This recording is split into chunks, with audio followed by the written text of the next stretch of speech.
simua, mziki wakata viungo na kindumbwe cha siasa au politics ukipenda. We are streaming live on Facebook from Kilimanjaro studios outside Washington DC, and we'll shortly be going live on YouTube.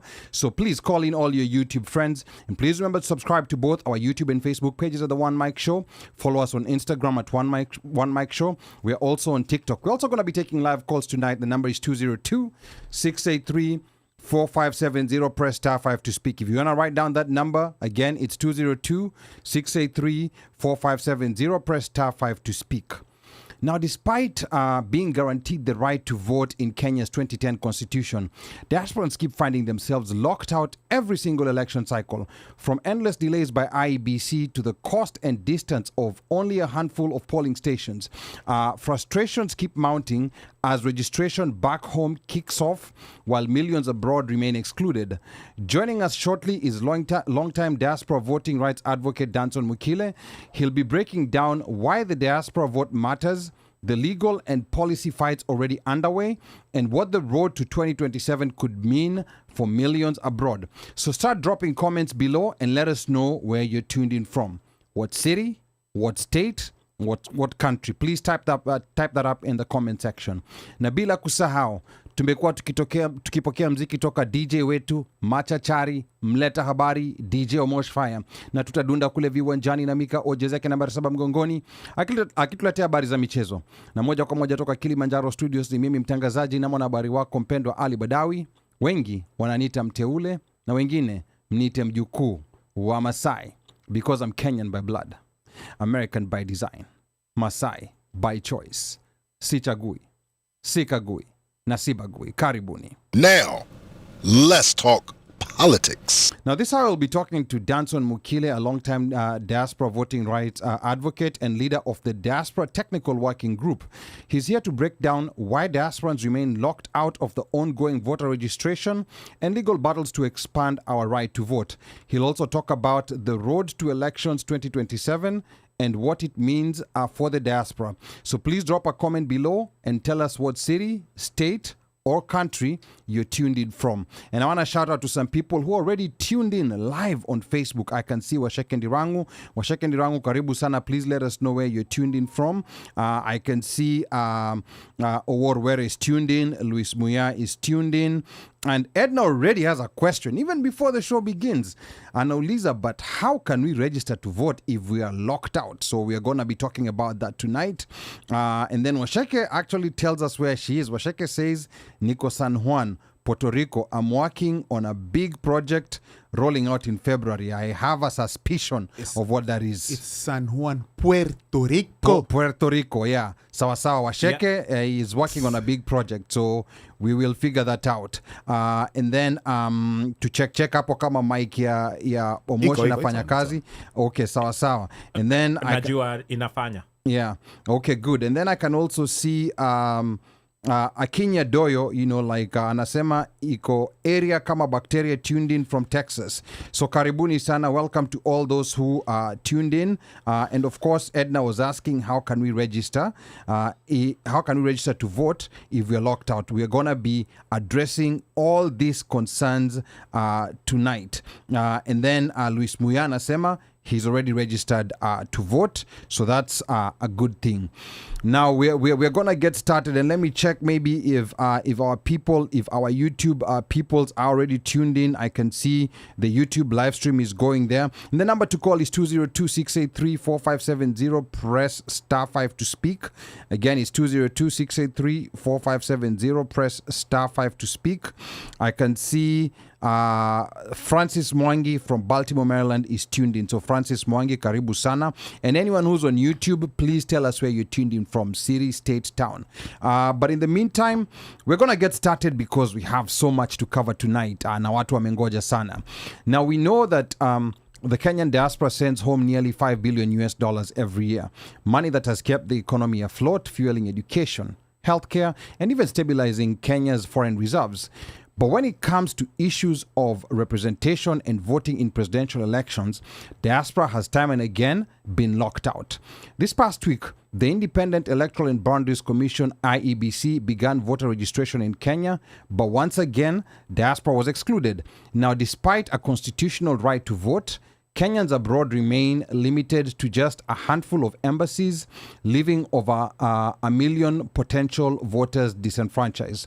And if that's not enough, questions remain about whether the diaspora will ever gain representation in parliament, or if we are heading into yet another cycle of exclusion, broken promises, and political tokenism. So the big question tonight is, will diaspora be fully integrated in the ongoing continuous voter registration process like the rest of Kenya? Or will IEBC keep pulling their characteristic delay tactics until the last minute like they did in 2022 and previous elections? And to help us dissect this tonight is Dallas-based Diaspora Voting Rights Advocate Danson Mukile. Now, Danson is the leader of Diaspora Technical Working Group, a coalition advocating for electoral reforms and broader diaspora inclusion with over 130 diaspora leaders across the world. Now, the group led by Mukile has filed a high court case pushing for fair voter registration and polling access for Kenyans abroad. They've also recently been talking with the newly appointed IEBC commissioners regarding the way forward, and we'll be discussing this tonight. Now, Danson also contributed to UDA's Kenya Diaspora Manifesto that went on to be adopted by the State Department of Diaspora Affairs as official diaspora policies. He was also a recipient of the Utetezi Human Rights Champion Awards at the inaugural Jamhuri Diaspora Awards that was back in 2024. Now, some call him relentless, others say he's uncompromising, but one thing is clear. His advocacy has put the question of diaspora voting at the core of election debates. So, ladies and gents, boys and girls, please drop your favorite emoji in the comment section and help me welcome all the way from Dallas, Texas, the relentless, the tireless, the uncompromising Danson Mukile. Danson, karibu sana to the OneMic Show. How are you doing today?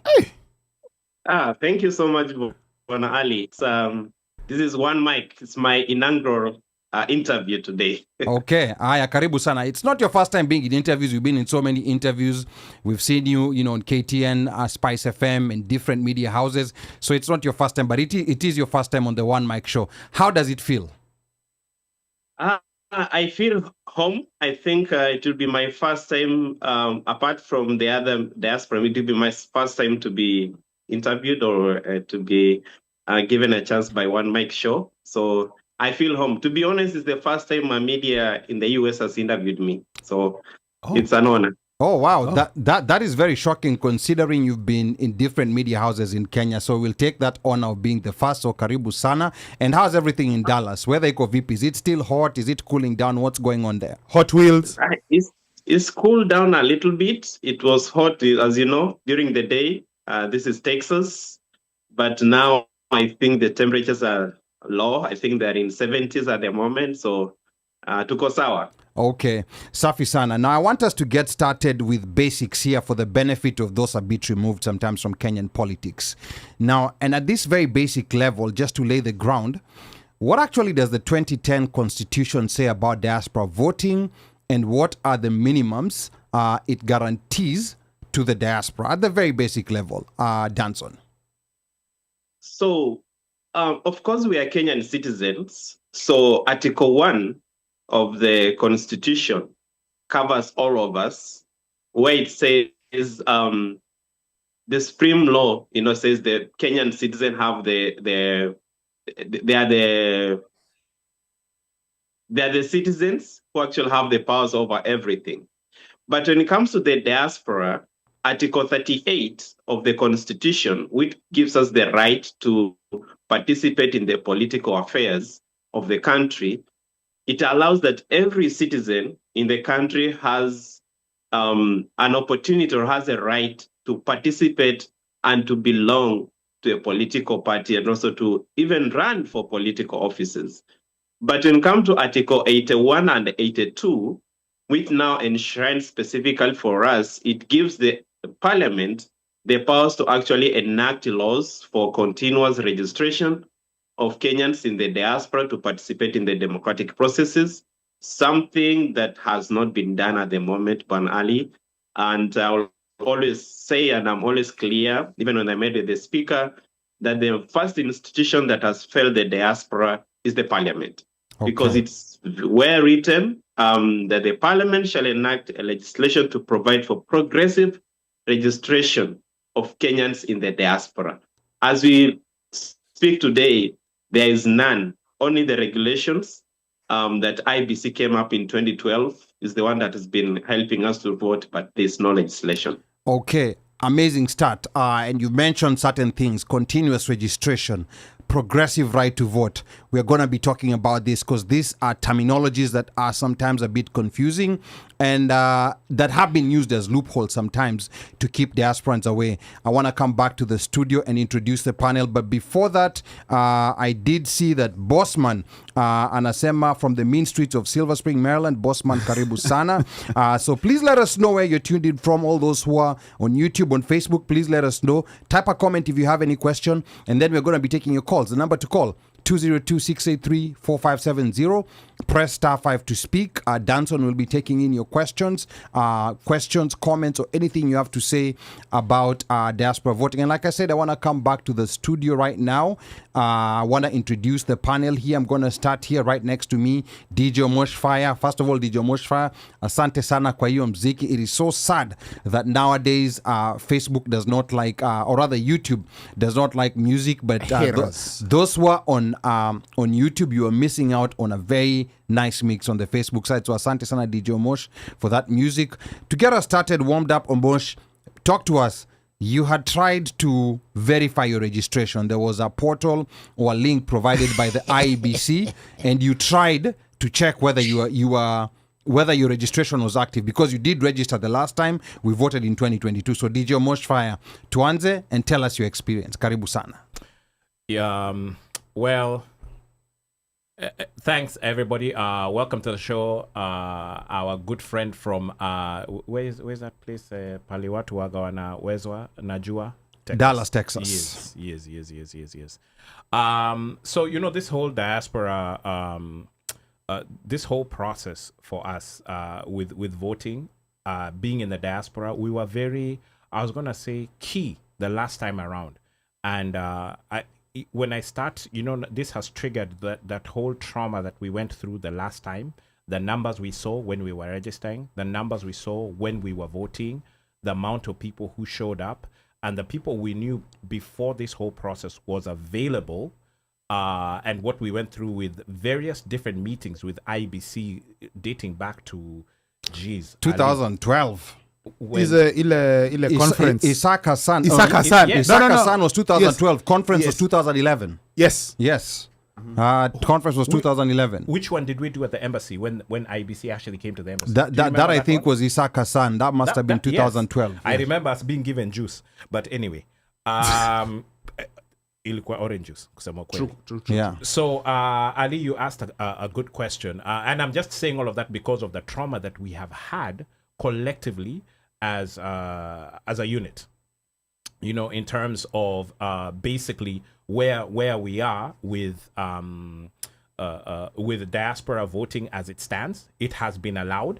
We were allowed, but we were only available, or should I say, we were only allowed to vote for the presidentials. We're not allowed to vote for any other things. And Yes. then, this whole thing of CG polling centers, the numbers in the polling center versus the actual, I think, Danson, I think I'm saying his name wrongly. But Danson. yeah, he did tell us the numbers. I think it was 700, right? Per polling station, or polling station is Yes. 700. Yes. But polling center can have multiple polling Yes, stations. that's correct. Yeah. So basically you'd be redirected to, I guess, a different booth within the same physical location. I think that's the way they do it. Or a different officer to basically register you and do or whatever it is that they're supposed to do. So with that said, I had the link to go verify. And for folks who may get an opportunity, you can always go to the IEBC webpage, and there's actually a link in there for you to verify your voter registration to make sure that you're actually on the polls. So what I did is I put in, you have an option of putting your passport number or your ID number, and then your name, and then you hit enter, and it gives you back a result. It should tell you what they find within the registration portal, or whether you're actually in the, what do they call it, the voter roll. Yes. Guess what I found? What did you find? Okay, I'll say that I actually used my ID number. I put in my ID number, and then I put my name in, and when I hit enter, it came back with Rejected. 0. you are not. You're not registered to vote. It said, it wasn't exactly like you're not registered to vote. It was something like either the name or this ID number is not valid. Something like that. The Okay. ID, which basically means you don't exist. Now, I did not try with my passport number. Now, again, I think we did this in 2022. I'm trying to think if I have the same passport number now. I think I still have the same passport because I think that's the blue one. The new, and the new generation. And that's The a new document generation. we use to register. So yes, you want to correct. check with that. Yes. Yeah. So I'm not sure because remember there was we first went in to register. So umekuja kucomplain kitu hakuna kama uko sure. So again, like this is something that we're going to talk about before we get Mika in. I don't know which one we were registered with because What document when we we go to register with? We came with both, and I don't know what they entered. Ushaanza Okay. kuteta admin amekuchuja group na hata Aya, sawa sawa. You understand? So I genuinely think you must have registered with your passport. The reason why I say this is because we were among the early people to register. Yeah, we registered before that lawsuit. Was it? And then Okia made a lawsuit that allowed IDs to be used. So those of us who registered early, we used passports. We registered the first 2 days. So before like crucifying IEBC, you wanna check with your passport to make sure that. And I hope it's not the passport number that Mika has. Okay, sawa. We are gonna find that out. But yeah, so we have a lot to cover tonight. Let me now come to Mika because Mika alikuwa chatting hapo. I don't like that Mika guy. Aya, sawa. Mika, sasa wewe tuambie kwa ground Gen Zs, millennials. Of course, huku diaspora, there's no registration that's happening because we've been locked out. But what are people saying, the people you're talking to? Is there any enthusiasm you're seeing that people want to register now that the continuous registration has begun back home? Or what is it that you're hearing on the grapevine? Mika? It's a mixed bag. Anyway, first of all, let me say hi to people. Hi. Wapenzi wa Kambiaji, happy Friday to you guys in the studio and to our guests. Thank you for joining us today for this conversation. And I'll get right to it. So on the ground, Ali, what I'm hearing, actually, it's funny. The numbers are not as high as people anticipated them to be, right? And there are various reasons because, first of all, there's not clear communication. Is it continuous? Is it not continuous? Where am I supposed? Like I see people asking on Twitter, wase nikaregister kuvote wapi? Ushago ama Nairobi? Like you see, people are not sure where they want to register to vote. So that's also bringing in confusion. But slowly, I can see groups are being formed to educate people. Those who have, like, I know there are a few artists who are planning something to get onto a drive to tell people to go and vote and continue. It's a continuous process. It's only sad that the places where they have the by-elections, those ones are not allowing any registrations. That's very sad. But I hope they did so that some people will be taught lessons. But we see now. Ali, one thing that I just had today, and I didn't even know, is that I didn't know that they change into new biometric kits. And then with those new biometric kits, when they go to scan your eye, a lot of people are refusing because they are thinking that capturing of their eye, of the image of their eye, is what is going to be used. They're not educated about it being a security feature. Remember, there's that fear of, this is Africa. Ukiambia mtu mscan macho anasema hivi ndo mnaiba kura yangu, right? Others are like, hey, mbona naskaniwa macho? Then, like, remember when WorldCoin came to Kenya and they scanned people eyes, there was a lot of rumors about those people are going to go blind, are going to go... So there's a fear. People have a fear. And you're not watu wanaogopa kuregister kura job to Kenya. So there needs to be an education out there to tell people, like, there's a security feature to secure your vote. Actually secures your vote more. So there's some small things here and there that if we just educated people, spoke to people, encourage them, people will continue to go to get registered. But for now, it's not as a thing of we don't want to. it's a thing of not knowing a lot, or not knowing how to, or not knowing where to, or like you see, so vitu kaa hizo mtu akuja na propaganda sema wakisikana macho hivyo ndo wataiba kura, watu wanaogopa. Okay. Kwa wanaona hey, that is so final, you see. Yes, kabisa. Na hapo Mika umesema ni kweli, you know, like there needs to be education with all these changes. I found out for the first time about, you know, like scanning of the eyes during the Citizen TV interview. I totally was caught off guard. I was unaware. So I can understand if people have some concerns. And I think it's important for IEBC to properly, you know, like sensitize people on this so that people don't get surprises when they reach at the polling place. But anyway, let me come back to studio again. We also have UNOMic here in the studio. Yes, sir. Now, UNOMic, remember the last election, after the registration, there was a lot of frustration we had where locally people were not going to register. We can understand some people were living in far off cities, far off states, but locally people are not registering. They were asking, why can this registration be brought online? Why can't it be? Why do I have to go all the way to the embassy? Why do I have to do this? So our watu wanataka kuvote kwa bedroom. Do you think their perspective has changed now this coming election? Or is that a battle that we're going to have to fight again? Because one of the issues that's being brought up is that diasporans mnalialia mnataka kuvote, when registration comes you guys are not registering. What are people saying, UNOMic? Here's the issue, and you know, thanks to an effort, I think, you know, for a while, you know, when Omoshi is talking about from 2012 and Yes. the clamor to want to try to at least to be able to vote. Initially that was a struggle. Yes. We just want to be able to vote. Yes. And then what we'd always be hit with was, it is progressive. Yes. And there's no way we can dispute that, because even if you file a petition, or you file anything, they'll tell you, see, tumefungua branch, tumefungua hapa. Walianza na Uganda. Na tumeenda hapa. Uganda, yeah. Na tumeenda hapa. Yeah. Isn't that progressive? And then they move to South Africa. And then they move to South Africa. Yeah. Isn't that progressive? Progressive. Like you can't. Yes. But then now we were given the opportunity. Opportunity was presented to us and it came. Yeah. Ghafla bin who? There we've been given 2 weeks. You remember when we had that when we interviewed the IEBC, I guess the lady who was Yes, Elizabeth Olo. We interviewed Elizabeth Olo and Joyce Ekwam. Yes. Yeah. We have been presented with an opportunity. You guys have been clamoring to want to be able to vote. Yeah.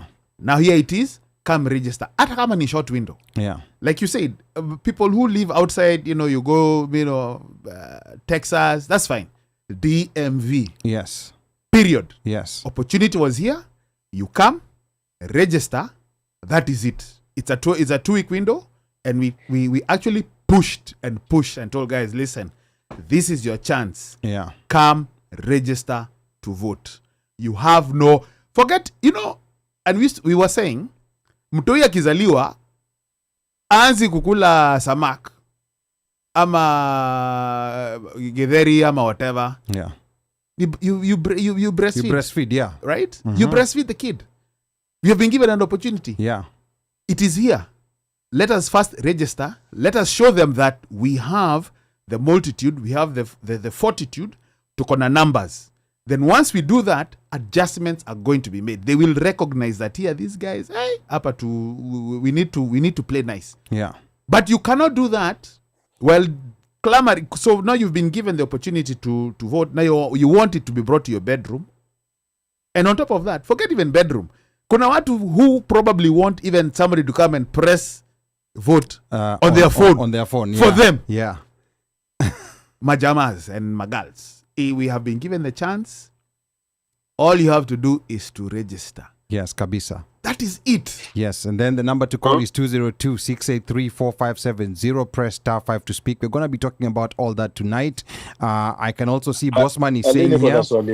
Yeah, ngoja before ngoja before ni some hizi comments ziko hapa YouTube. Bossman anasema I have no faith in the current IEBC, especially the Ethacong fellow. This will be the worst IEBC ever. So Bossman completely out, no faith. So we'll have a discussion about the current IEBC commission. Amedondoka. Yes, and then Ken Lemayan anasema plugged in all the way from San Francisco, California. Karibu sana Ken Lemayan. And then Emily Ongadi anasema watching from Maryland. Karibu sana Emily. And then let me see. Mika ulikuwa unasema a quick question and then we want to go back to Danson. Mika. Yeah, my question was this. Between the US and Europe, who had the highest voter turn registration? I would say the US, and we're going to go through those numbers a bit later on. I would say the US had more voters registered than Europe. Maybe Danson is already shaking his head, trying to correct me. So the US was performing poorly. I think I'm comparing the US to the United Kingdom, because Europe comprises of the United Kingdom and Germany. Those are the two places. And all other. Yeah, no, it's only those two countries in Europe that were allowed to vote. I think the reason I wanted to say that is because what happened with Europe is that Kenyans in Europe, in other countries, Switzerland, Denmark, India, and these other countries, could travel to either of the polling stations and register there and vote. And with them, it's usually a train ride or easy in a JetBlue Air, which was cheaper. Like for them, the reason why I wasn't sure, I believe that they had the more numbers, and that is what was because I've had a conversation and somebody said like even Europe had more numbers than you, and I said it's because it's easy to move in Europe than it is in America. Moving from California to DC coming from California to DC is more expensive than somebody who lives in, let's say, Denmark going to Germany, or somebody who lives in Paris going to Germany to register to vote. Like they have a good transport network compared to us. Sawa. So we're gonna get to that point. I don't want us to get ahead of ourselves. We're gonna get to that point of logistics, and I think also the Middle East is another place where there was a lot of registrations. And in Qatar, for example, everybody is in the same place. Like hakuna kwenda mbali, kila mtu tu yuko the same area. Like we saw even during the World Cup. So we're gonna be talking about that. But Danson, I want to come to you now, and I want to come to the Diaspora Technical Working Group, which is an organization where you lead over 130 diaspora leaders from different parts of the world. Maybe tell us a bit about how this group, including maybe when, why, and how it was formed. Talk to us about the Diaspora Technical Working Group, Danson. Thank you so much, Ali, and so many good questions coming on the way. I really appreciate, and my appreciation to Omosh. You guys did a wonderful job. I was not in the US in 2012.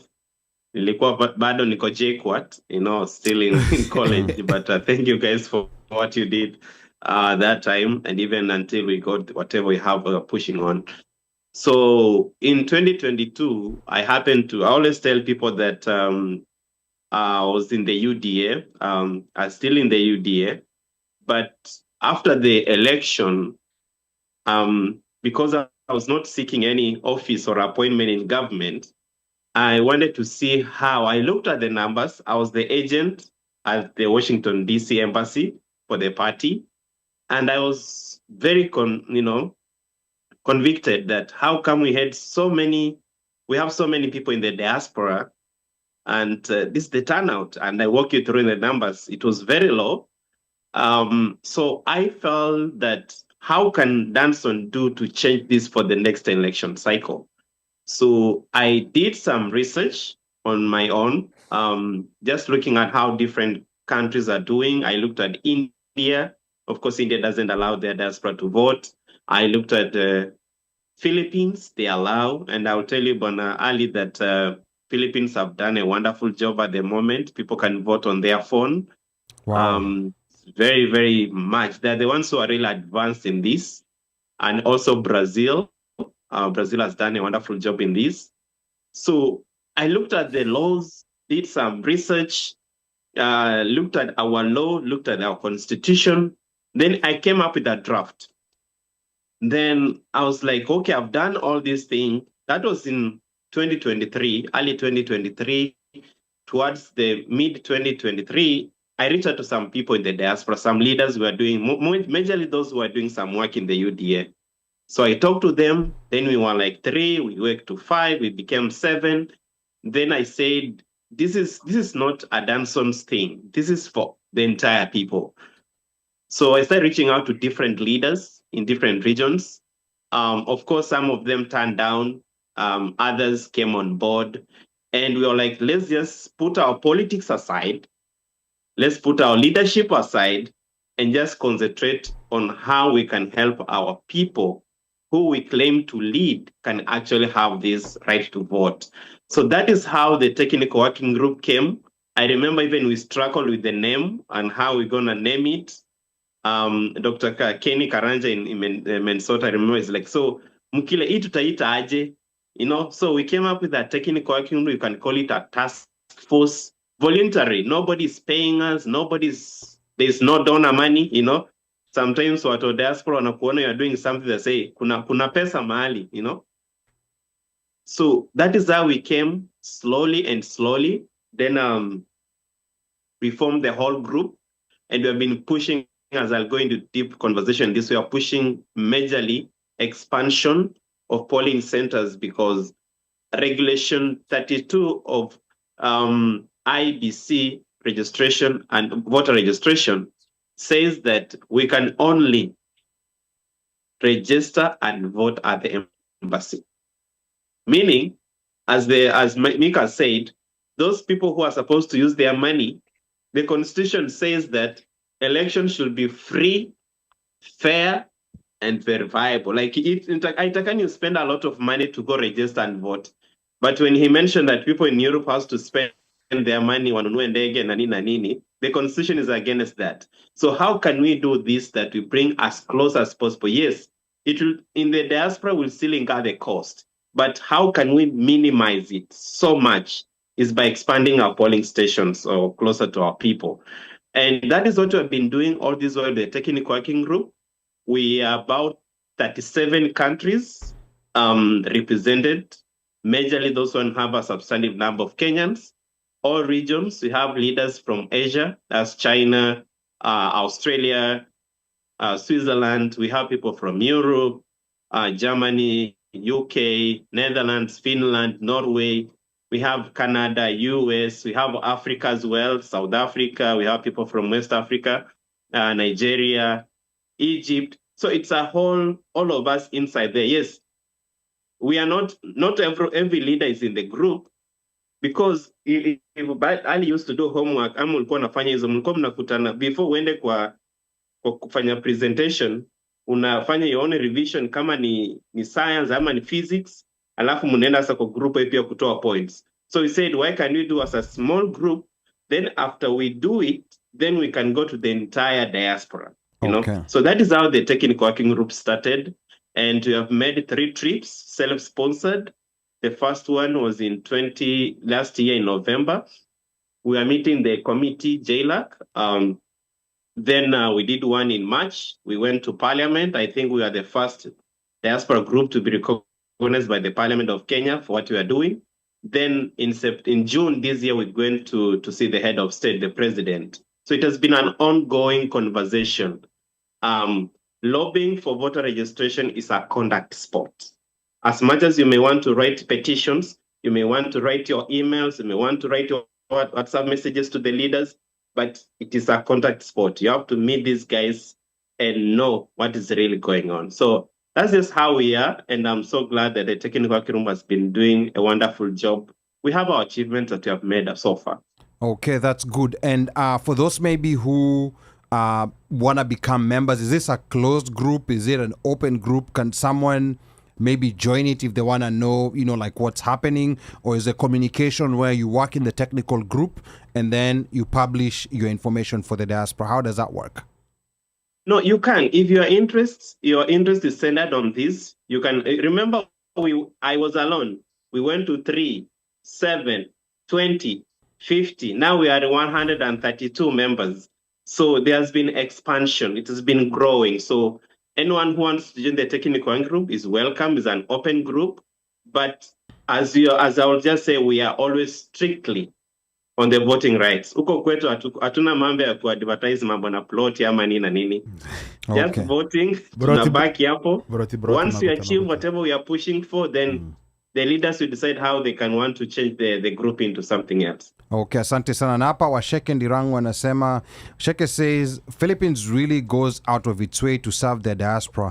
They even ensure their voters are not mistreated or abused abroad, and it happens, and if it happens, they are there to support. As for us, Kenyan diaspora, we are in an abusive relationship, and our relationship starts and ends with our remittances. So, Apo Asheke, making her submission. And then, Apa Francis Mwangi from Baltimore says, Ali, I agree with you.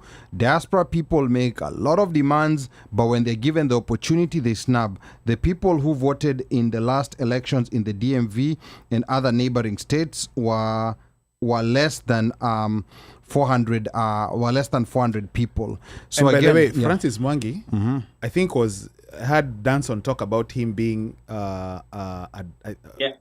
Tulikuwa agent pamoja na Francis. He was an He's my agent. guy. Yeah. Francis Mwangi he was an agent at the he's a guy from Bolti. I know him very well. Okay. Nimsewa MDKU. Yeah, Nimsewa Keguro. Yeah. But he was over there. He was an agent over there. But you guys remember I was also an tulikuwa agent. na- No, you are Yes, for Azimio. Azimio. Alizi Yes. pia alikuwa agent. Yeah, he was. He was an They have agent. Yeah. experience. So that's Ali nambaro yenu ilikuja late sana.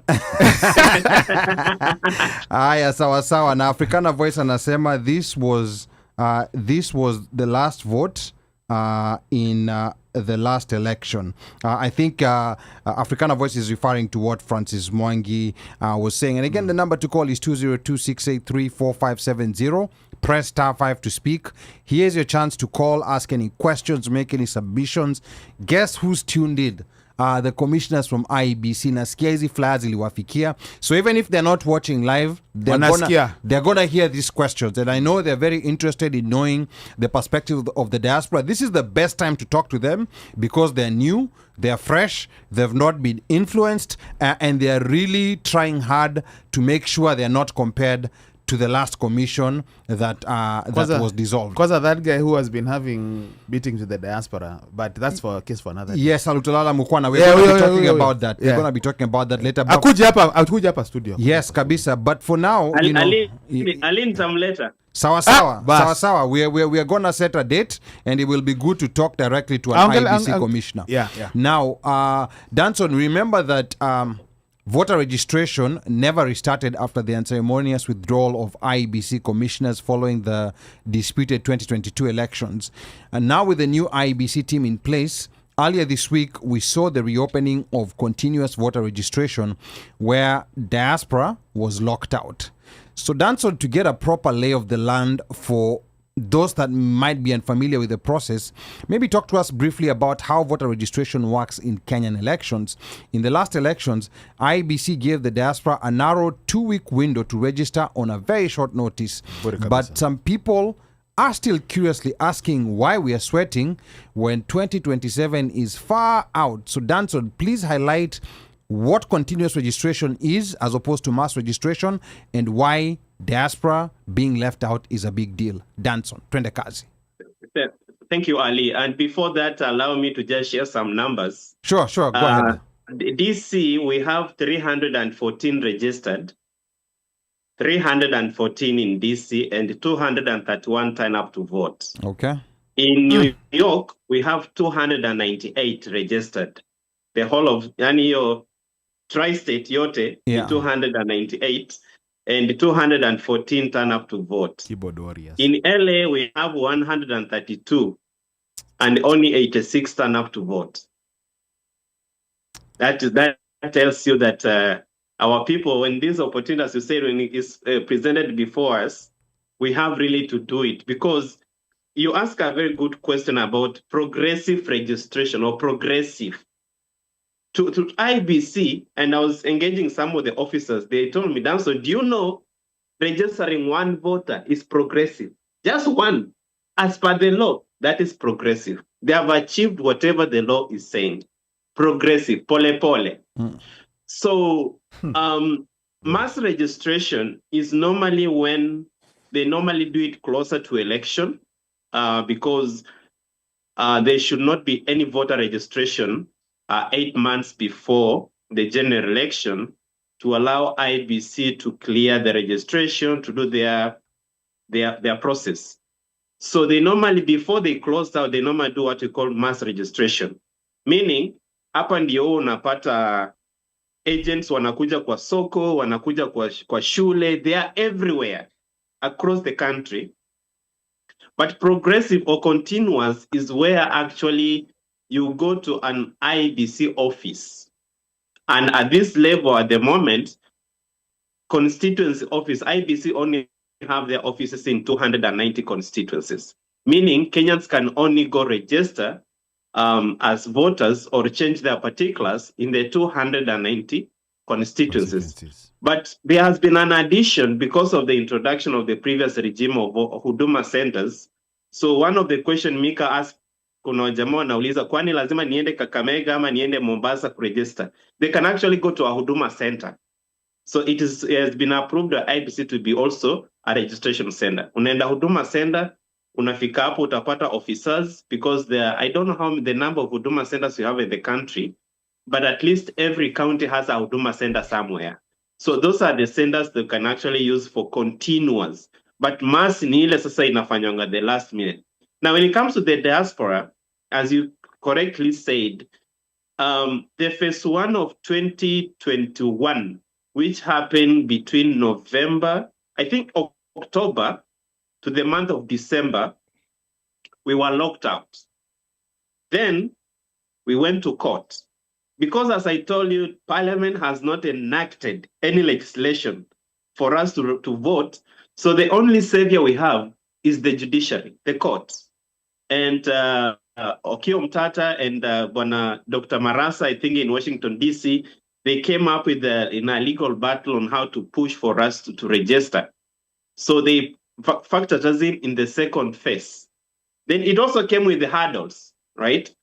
Meaning, people are asking, niende na ID ama niende na passport, kama Kenya, right? And when they went to High Court, the High Court said that he gave an injunction, a court order was given as an injunction pending the ruling, that you can use either.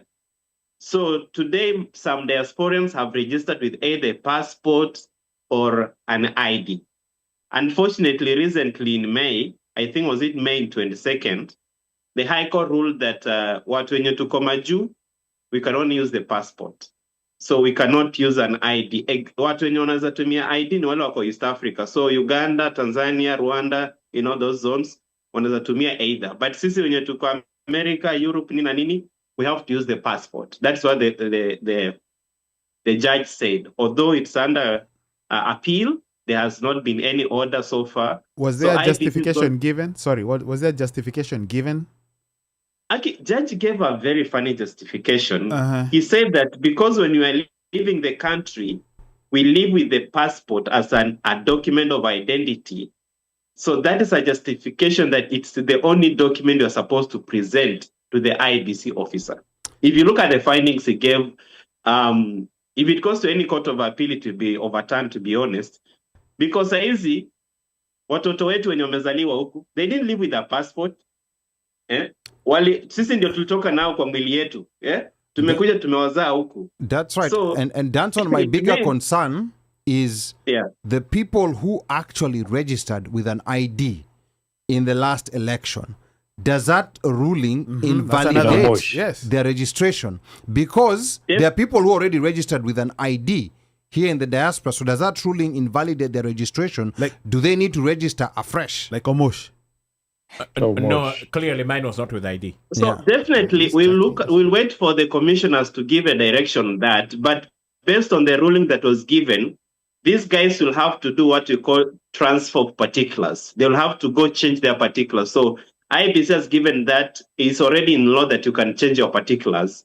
Like if you today, I'm registered with my passport in Washington, D.C. Nikiamua niende huko Kitale, I don't need to use my passport. I'll have to use my ID. So what I'll do is to transfer my vote and change my particulars. So these individuals, there's high chances that they have to change there are not many, to be honest, there are not many, but they'll definitely have to use the passport as per the law it is at the moment. Yeah, unless something else happens. Yeah, and my bigger concern is that someone knows they've registered, so they know even if there's a new exercise to register in the diaspora, then they're okay. They know they don't need to register. Yeah, they won't go. Yeah. Then they will show up on voting day.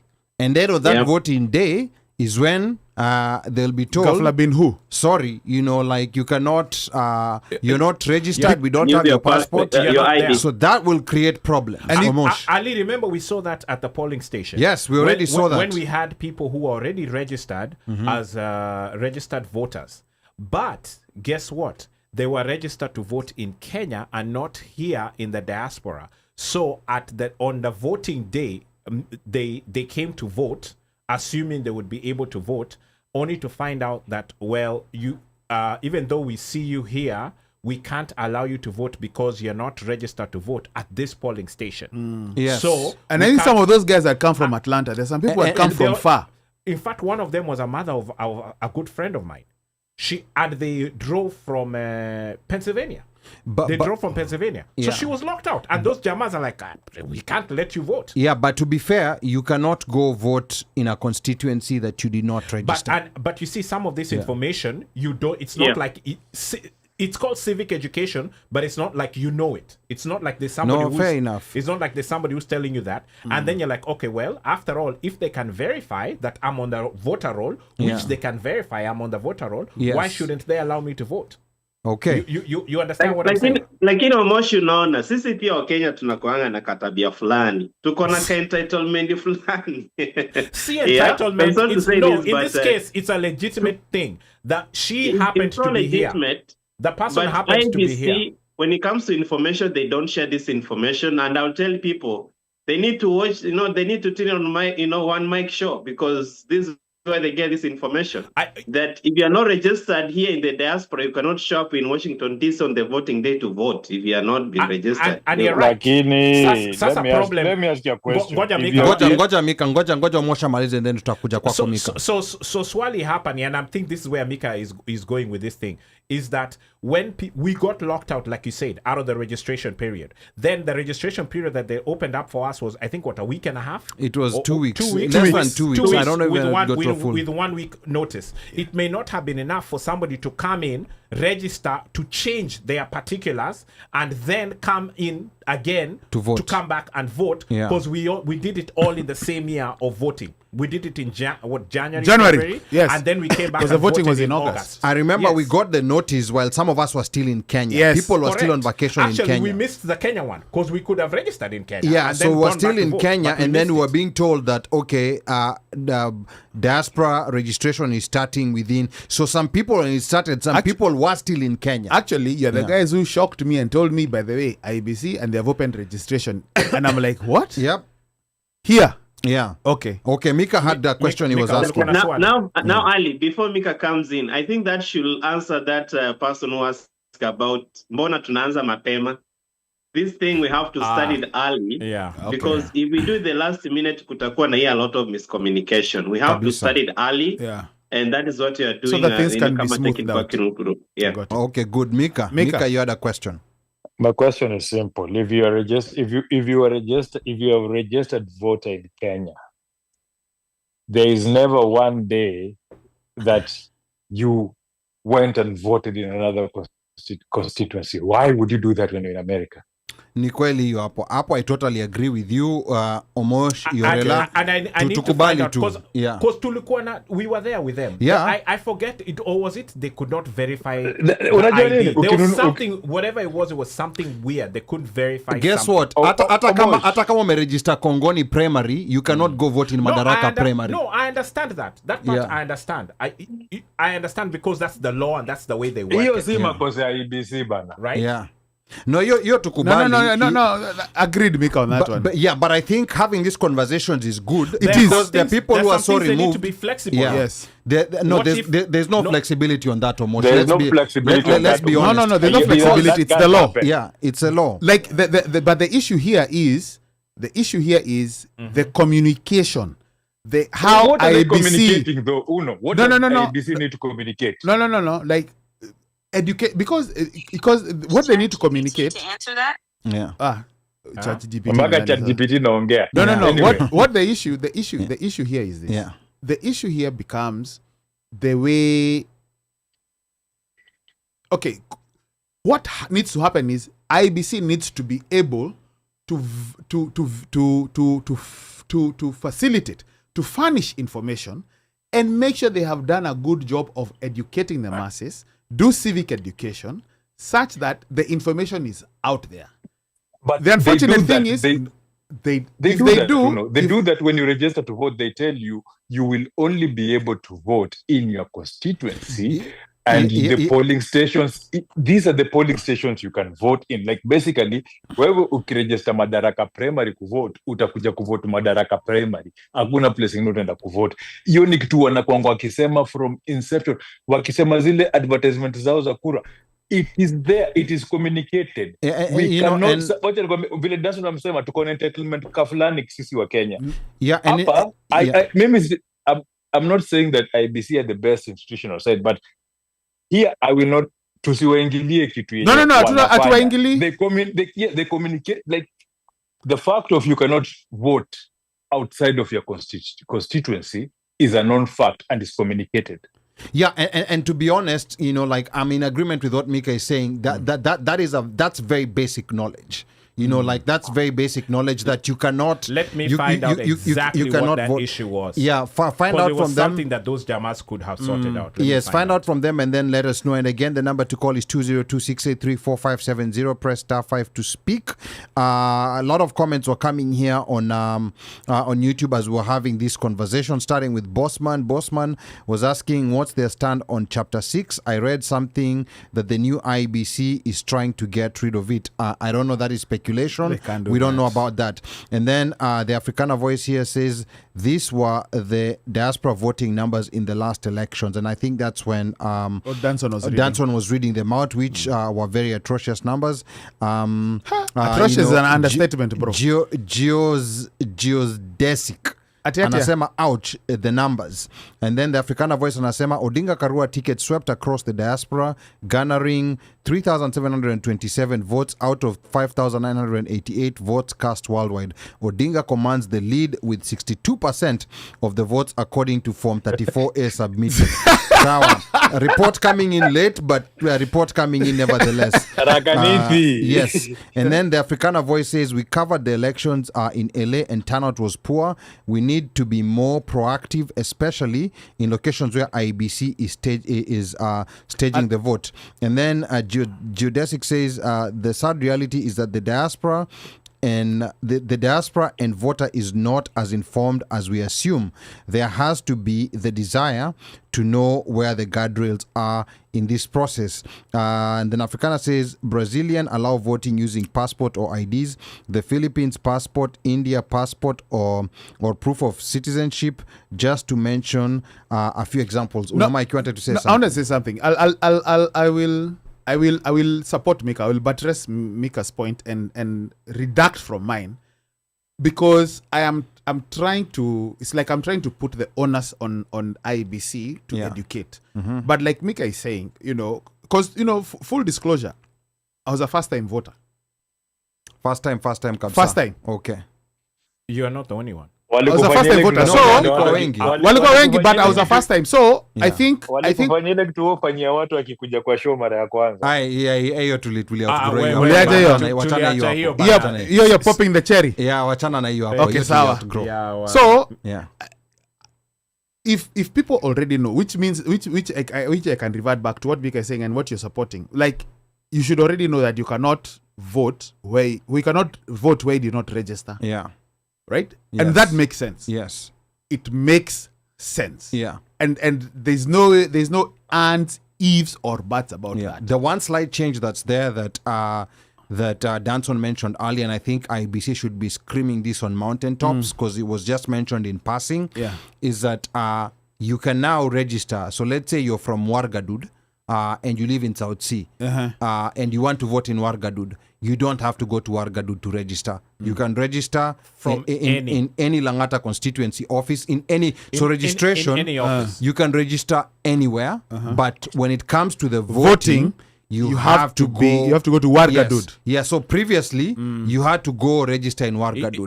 People had to go, like the guys who switched their stuff to go to when they used to do 3-piece. Walitoka kutoka Langata unataka kwenda kuvotia mtu wako nyumbani. So you have to go to register. They used to go OCHA. Guys used to go OCHA and register. And so you don't have to. But now the only thing that concerns me about, it's a good thing, it's a good development, but the only thing that concerns me about this, when I was listening to PLO on how he lost Kamkunji when he ran for elections back in 2007, he was like, he was doing all these town halls and he thought they had everything in check. And then voting day, he noticed that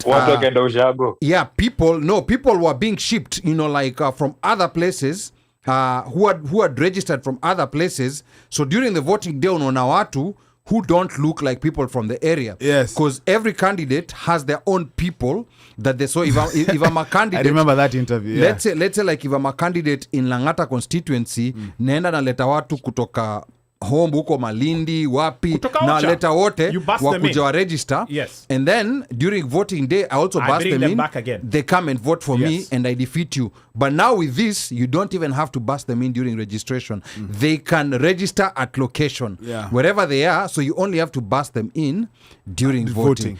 So we're going to be talking about this later. I guess that's the hack for when you're running for a seat. When you're running for a seat, other than stealing the ballot. Yes, we are not telling people to use this loophole. MP wako sasa penye watu wanabebwa kutoka huko. Yes. Sasa anachua pia expose. Sasa we MP wa huko pia we unaleta watu wako kutoka wherever. Kutoka pali uko na base. So ni mfuko ndo inaongea. So this is that pyramid scheme, that susu thing, whatever it's called. It's like a pyramid scheme. And I bet you this issue will come up after campaign. Anyway, I want to remind the listeners that you're tuned in to the OneMic Show, and I'm your host and producer, Ali Badawi. We are talking to Diaspora Voting Rights Advocate Danson Mukile. He's just helped us unpack what the 2010 Constitution really says about the diaspora voting, why the recent voter registration exercise locked out the diaspora, and why continuous registration matters so much, even with 2027 a little bit far away. We'll shortly shift gears to look at the history of diaspora voting since 2013, when Danson was still at JKUAT, from East Africa to South Africa, then to North America, Europe, and then to the Middle East. We'll also explore IEBC's defense that voting is a progressive right. Also, the arguments they're bringing in about the cost and whether diaspora expectations of mail-in online voting are realistic. And of course, we've already started talking about that. So I want you to keep it locked for that and more. And drop a comment below. Leo watu wa Facebook wamenyamaza kimya. I don't know what's going on in Facebook. I don't know whether they're soaking in the information. Please tap up and let us know, like where you're tuned in from and what you think about this conversation. Please drop a comment below and let us know what you think. Also, do you believe IEBC is genuinely trying to expand diaspora voting, or are these excuses to limit access? I want you to type yes or no in the comment sections. I'll read that question again. Do you believe IEBC is genuinely trying to expand diaspora voting, or are these excuses to limit access? Type yes or no. Our lines, of course, are open. The number to call, 202-683-4570. Press *5 to speak. Wanna hear from voters, prospective voters, first-time voters, people who look to be voters. 202-683-4570. Press *5 to speak. Speak now or forever hold your peace. Kabisa. But we want to go back to Danson now. Let's take a quick. Let's go back to 2013, and you may not have been in the US at that time, but at that time, IEBC chair then, Isaac Hassan, promised the diaspora a vote, but only limited it to East Africa. That is Uganda, Tanzania, Burundi, and Rwanda. He promised a diaspora vote. Yeah, he promised us in the US. He was in the US when he was promising us that we are going to vote. So we did not even bother to go back and register at home because we knew we could vote here. So, but when push came to shove, they limited it to Uganda, Tanzania, Burundi, and Rwanda. Now, by 2017, under the late Wafula Chebukati, Pretoria, South Africa was added in what they were calling progressive. So one country was added.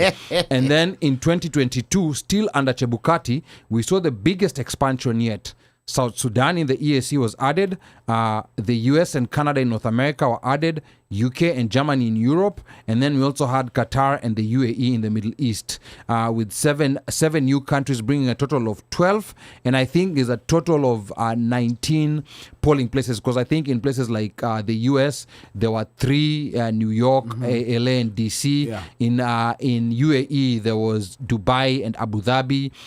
And then we also had Tanzania. They had Dar es Salaam and Arusha. I think Canada so there's some had- countries. And Canada Canada. too. Canada, had Toronto, two, yes. Ottawa, and something. Canada had 2 or 3 maybe. I think they had 2. Yeah, so I don't remember there being 3. But yeah, now IBC has often defended itself in court by arguing that diaspora voting is a progressive right, and we've of course been talking about this under the Constitution, which is meant to be implemented gradually, and that Kenyan law limits elections to Kenyan soil. Hence why polling has been confined to remember embassies and consulates. So Danson, coming to you with those arguments, like I'm not thinking from the perspective of a courtroom, not in the court of public opinion, because court of public opinion and courtroom are different. Yes. So these arguments, from a courtroom perspective, they sound quite valid on the surface.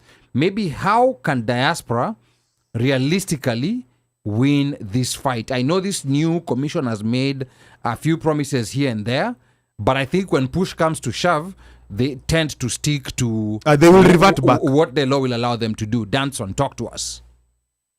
Thank you so much, Bonali. And I'll say that one of the things when I was engaging the members of parliament, and it's quite unfortunate that even the Attorney General of the Republic of Kenya doesn't understand this, that we have what you call the UN Convention, and to be honest, is Article 25, which allows guarantees that every citizen of any nation will have an opportunity without unreasonable restriction to take part in public affairs of their country, right? By this means, voting na nini, yoyote. So it depends with the relationship with the country that they have at that particular moment. So this is normally said, like today, let me give an example. If there were very bad relationship between the US and the Republic of Kenya at the moment, in 2027, we're about to vote, then definitely we are not going to vote, right? Because there's no public safety, there's no good relationship between the US and Kenya. But at the moment, we don't have any country that kuna shida yote. We are good to go. Progressive, as I said, how IBC interpreted that time in 2013, remember the proposals, those who are pushing for this, and I really need to applaud those ones who went all the way to the Supreme Court. Isaac Hassan did not actually help. It is the Supreme Court that pronounced itself. That ruling by the Supreme Court is the one that actually gave us the 2017 voting. So as much as they did the lip service, they are very nice in lip service, because they wanataka tu kutupanga, kutumanage, but the practical part of it was far away from the truth until we had that Supreme Court ruling. Progressive, to them, they interpret it as the presidential election only. To us, we interpret progressive as, okay, this election to party a president, the next election cycle twende kwa governor, the next election, twende kwa senator, members of parliament, MCS. That is how we interpret it. But to them, they say we just want to maintain the president because we don't have the numbers at the moment. Today, and I'm just encouraging the diaspora that once you get the chance, please, let's register, because the corridors of power we go through, wanaangalianga 10,000 people. I need to be honest, Bwana Ali. Even if we say we are 4 million, 5 million Kenyans in the diaspora, the politicians don't see that. They see 10,443 Kenyans registered. In the US, they see us less than 600. Wachache tu. So they're like, Whatever, man. There's something. I remember kuna kitu walituambia kwamba I can't use good money to chase bad money. Yeah? I can't spend 5 million to travel to the US to look for votes. That money, nezenda hapa Machakos, hapa Mavoko, one Sunday ama Kidhurai nipe vijana hapo na show up na mimi niwaambie mnivotie. You know? So we have that thing as well that we need to climb up. But progressive, it has been, to me, how I interpret the progressive part of our electoral rights. We need structures. At the moment, as much as we are pushing for the diaspora vote, we don't have existing structures that these people can tap in. You have just mentioned something about our people not even getting good communication. We don't have statutory structures as the diasporian that actually government machinery can tap in. Remember, government, the system of government goes with the system. Today, if the government of Kenya, even IEBC, is reaching out to the US, as much as they have good relationship with Danson, as much as they have good relation with OneMic, they will always want to go to the embassy. The numbers you're going to give them, they'll have to verify with the embassy. That is how the machinery works. So until we have that link between us and our embassies and consulates as diasporian, then we are chasing the wind, because that is how the machinery works. The president can make a proclamation and say, nataka watu diaspora wasaidiwe kuvote. Who is supposed to implement it? The PS. The PS will come in and they're going to reach out. She gonna, like saizi kuna Roslyn, she gonna tell the directors, the technical people to work on it. Who are they going to reach out? They will write to the embassy and tell them, Bwana Balozi, tell us this and this and this. Then he's going to give his feedback. So unless you understand how the system as well works, the government machinery, when it comes to voting, we are still long way to go. I've seen about the representation. Maybe we're going to dive in later on. This is for the voting.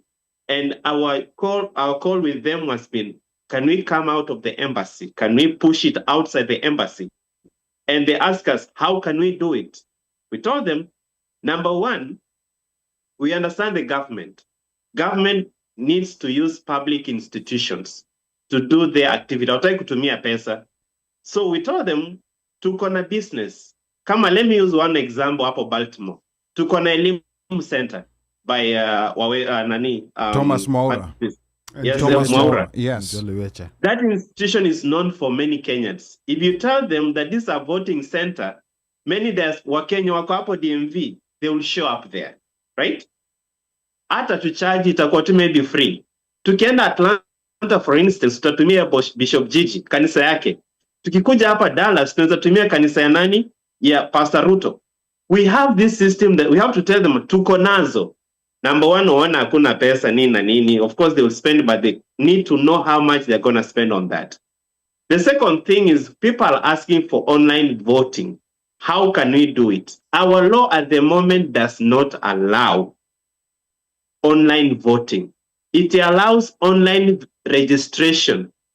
But tukikuja mambo ya kupiga kura, Bwana Omoshi knows this. It is one of, ni kama kuguza mama mkwe.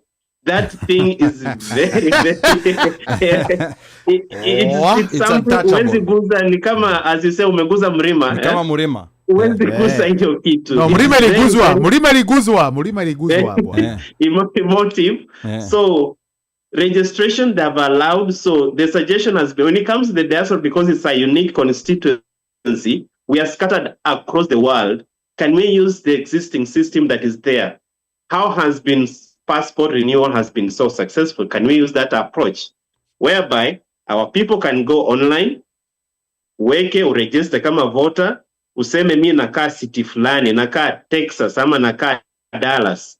So as the IEBC will say, okay, we have 1,000 people saying Dallas, then Dallas deserves a polling station. So that is the approach they took on board, that as much as we are advocating for them to push, you need to give them solutions. Remember, these people don't know how we do our things. Hawajui, ukiambia kuna mahali inaitwa Des Moines, yeah, Iowa, hawajui unless we tell them that kuna Wakenya huko. So it is back and forth, but the progressive has been, it is very slow. So, to me, I feel it is slow, but the unity of the diaspora can actually push it. And this thing I need to tell you, Ali, we are so fragmented in the diaspora.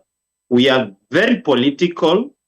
Anyone who is pushing a universal agenda in the diaspora, tunampiga vita, things like that.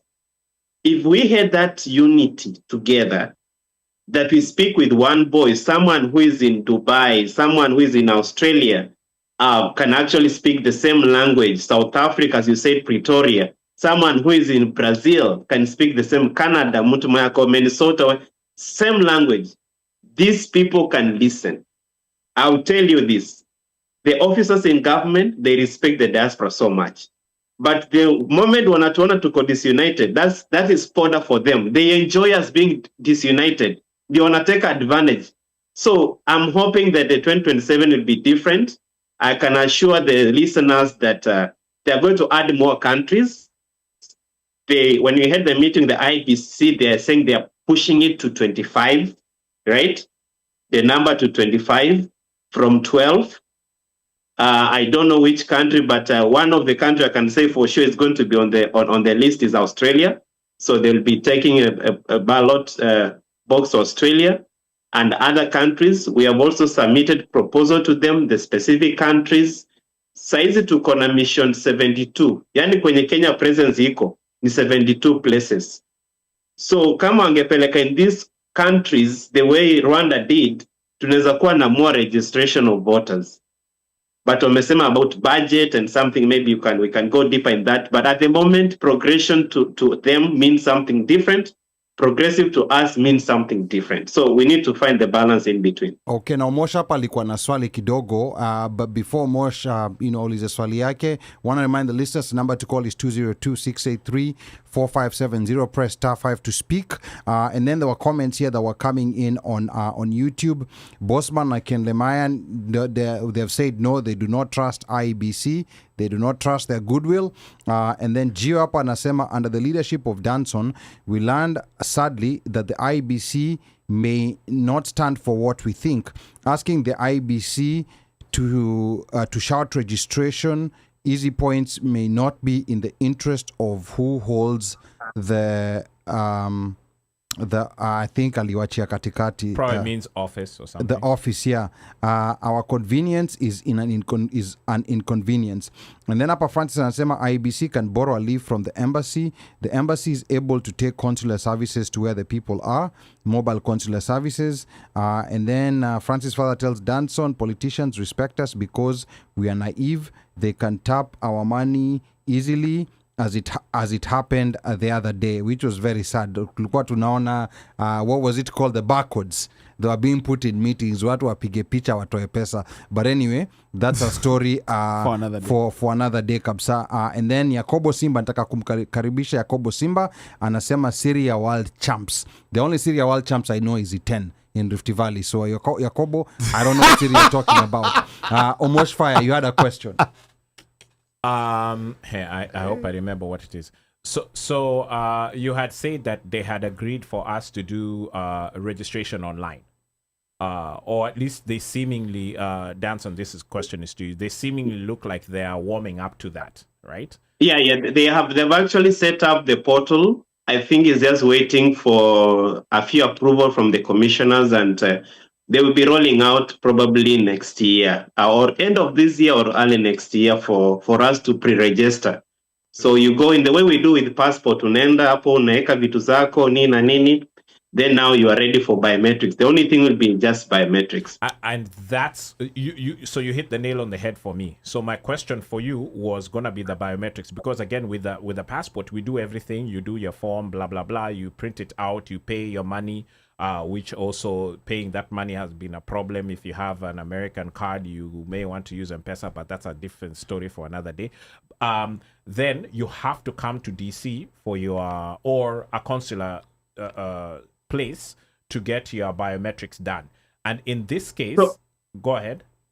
Yeah, but part of our proposal, once I introduce this, there's no way they're going to use that, because part of our proposal was to repeal Section 32.2, right, of Regulation 2012, so that to allow Kenyans in the diaspora to register beyond the embassies. What is being repealed? What was that kipengele that regulation? Inasema ya kwamba Mkenya yote mwenye anakaa diaspora ama majuu lazima aende kwa embassy ama consulate to register and vote. Meaning they cannot come out of. To them how they interpret, like hawezi peleka hapo hata nini kwa elimu, waende hapo Maryland hawezi. Ni lazima ikuwe embassy kwenyewe. Kila mtu aende embassy. But by repealing or amending that section of the regulation, itawallow ndio wako wanakuja in our churches. So kama hapo Maryland hawakuji huko, wanakuja tu hapo elimu ama other places. Kama ni Pennsylvania wanaenda hapo Philly ama waende Pittsburgh. Kama ni Dallas watakuja hapa. So the only thing we are pushing at the moment, we want them to also add cities, so that ukienda kwa hiyo portal unaweza sema mimi niko in this city, yeah, niko Dallas, because if they use the polling centers, then itabidi umeselect either of them. They not get the right data for people where they are. But wakisema city, then Kenyans can be like, we have 1,000 people saying Dallas or Houston or Texas. Then it makes sense we can send a polling station there. So it's back and forth before they launch it, tunasukuma behind the tent. But I can say it's a progressive thing, as they interpret progressive registration. You know, one day tutakuwa tuna vote online kama Philippines. I'm hoping so. But at the moment, political goodwill is the problem. You know, Danson, nowadays, especially with artificial intelligence, things are very easy. I did a query, you know, like on ChatGPT, you know, to use the information it has from all public sources on where Kenyans are located in the US, and to optimize, you know, like for me, to optimize a system for me in such a way that all Kenyans, or rather at least a good majority of Kenyans, will be able to be within a 5-hour drive of a polling center. And guess how many polling centers came up? It was only, in addition to the 3 we already have, there were an additional 7 or 8. So I think we only need like 11. So if you have like 11 in strategic cities, you will have all, at least, I will say at least 90% of Kenyans living in the US within a 5-hour drive. Because remember, 5 hours seem mbali sana. You know, like it's still a drive. But Rwanda had 17 last year. It had Rwanda 17. 17 in the US. Wow. Okay. I was not. And Rwanda weko wachache sana. They're like the country itself. The population of Rwanda ni labda ka population ya Nairobi. They are very few. Ali, I think 77,000 of them are registered in the diaspora. Wow. Ali, I think what should have optimized also is for people who don't want to drive. They want to be in their house. In their bedroom. In their or bedroom. the basement. No, there's no optimization for those ones. Those ones don't deserve any help. They can stay. They can stay in their basement. Walale. Yeah. And this is what I'll challenge our people in the diaspora. Lobbying, to change Sharia lobbying is not easy. And lobbying is across the world. Lobbying involves money. The only challenge is to lobby on corruption. But if you are lobbying for legislation change, then bro, you have to use money. Those MPs we can easily change and have it in our bedrooms, but the cost is so high as well, you know. Yeah. We can lobby the members of parliament to change the law and say diaspora wakuwa wanapigia kutoka kwa simu yao, but the lobbying is going in billions. Now, you're talking about cost. There were some questions that you brought to IEBC Commissioner Anderito on Citizen TV. I think that was it earlier this week or last week? I can't even remember. I think it was this week. On Monday. It was this Monday, week, yeah, yeah. it was this week on Monday. So she mentioned one of the challenges in diaspora voting was budgetary issues. She mentioned that the commission spent about 450 million shillings to register only 10,000 voters, diaspora voters across the world. So Danson, do you feel this may be an underhand justification to limit diaspora polling centers at embassies and consulates, citing a lack of interest in registration? Because I'm not sure where she pulled that number from, and if that number is accurate or true. But to me, I felt she was indirectly saying, you guys are too expensive to register, and we'll only register when we can be sure that you guys want to register. Danson. And when you have money, so I was surprised, to be honest, with that answer. I wish I had a rebuttal. Unfortunately, I could not rebuttal that. But I've reached out to her, and she gave some more explanation that this is the numbers they received from the Secretariat based on the previous diaspora voting and registration. To be honest, I can't justify that because I don't think that is the money that was spent directly to impact our voting. Looking at number one, the duration they gave us, I don't think, especially in the US, it was like 2 weeks. No, it was, Yeah. I remember, I was in Kenya because I remember exactly what happened. I was waking up in the morning, then on your message, and I was still in Kenya when this message was coming in, because when I'm in Kenya, I typically come after mid-January. And that's when the message was coming in. And by the end of January, the process had already begun. So it was a very short notice. So many people, even through the registration, and I know sometimes we might be a bit hard on our local people, but there's some people who contacted me and they said, honestly, they had no idea that there was registration going on, because not everyone tunes into news every day. There's something I love about America, and it's about the transparency. If today a senator is going to Kenya, they have a specific per diem they get. It is online. And they have also set up actually the hotel, how much hotel they are supposed to spend when they want to give, the per diem in the hotel and things like that. But for us, it's normally behind the tent, the dark side of it, unfortunately. Our officers will come here in the diaspora, to wabebe, to wakae kwa nyumba zetu, but they'll go back and build the government, unfortunately. So these millions she mentioned, it doesn't make sense. I don't think we spend almost $500 million to register Kenyans in the diaspora.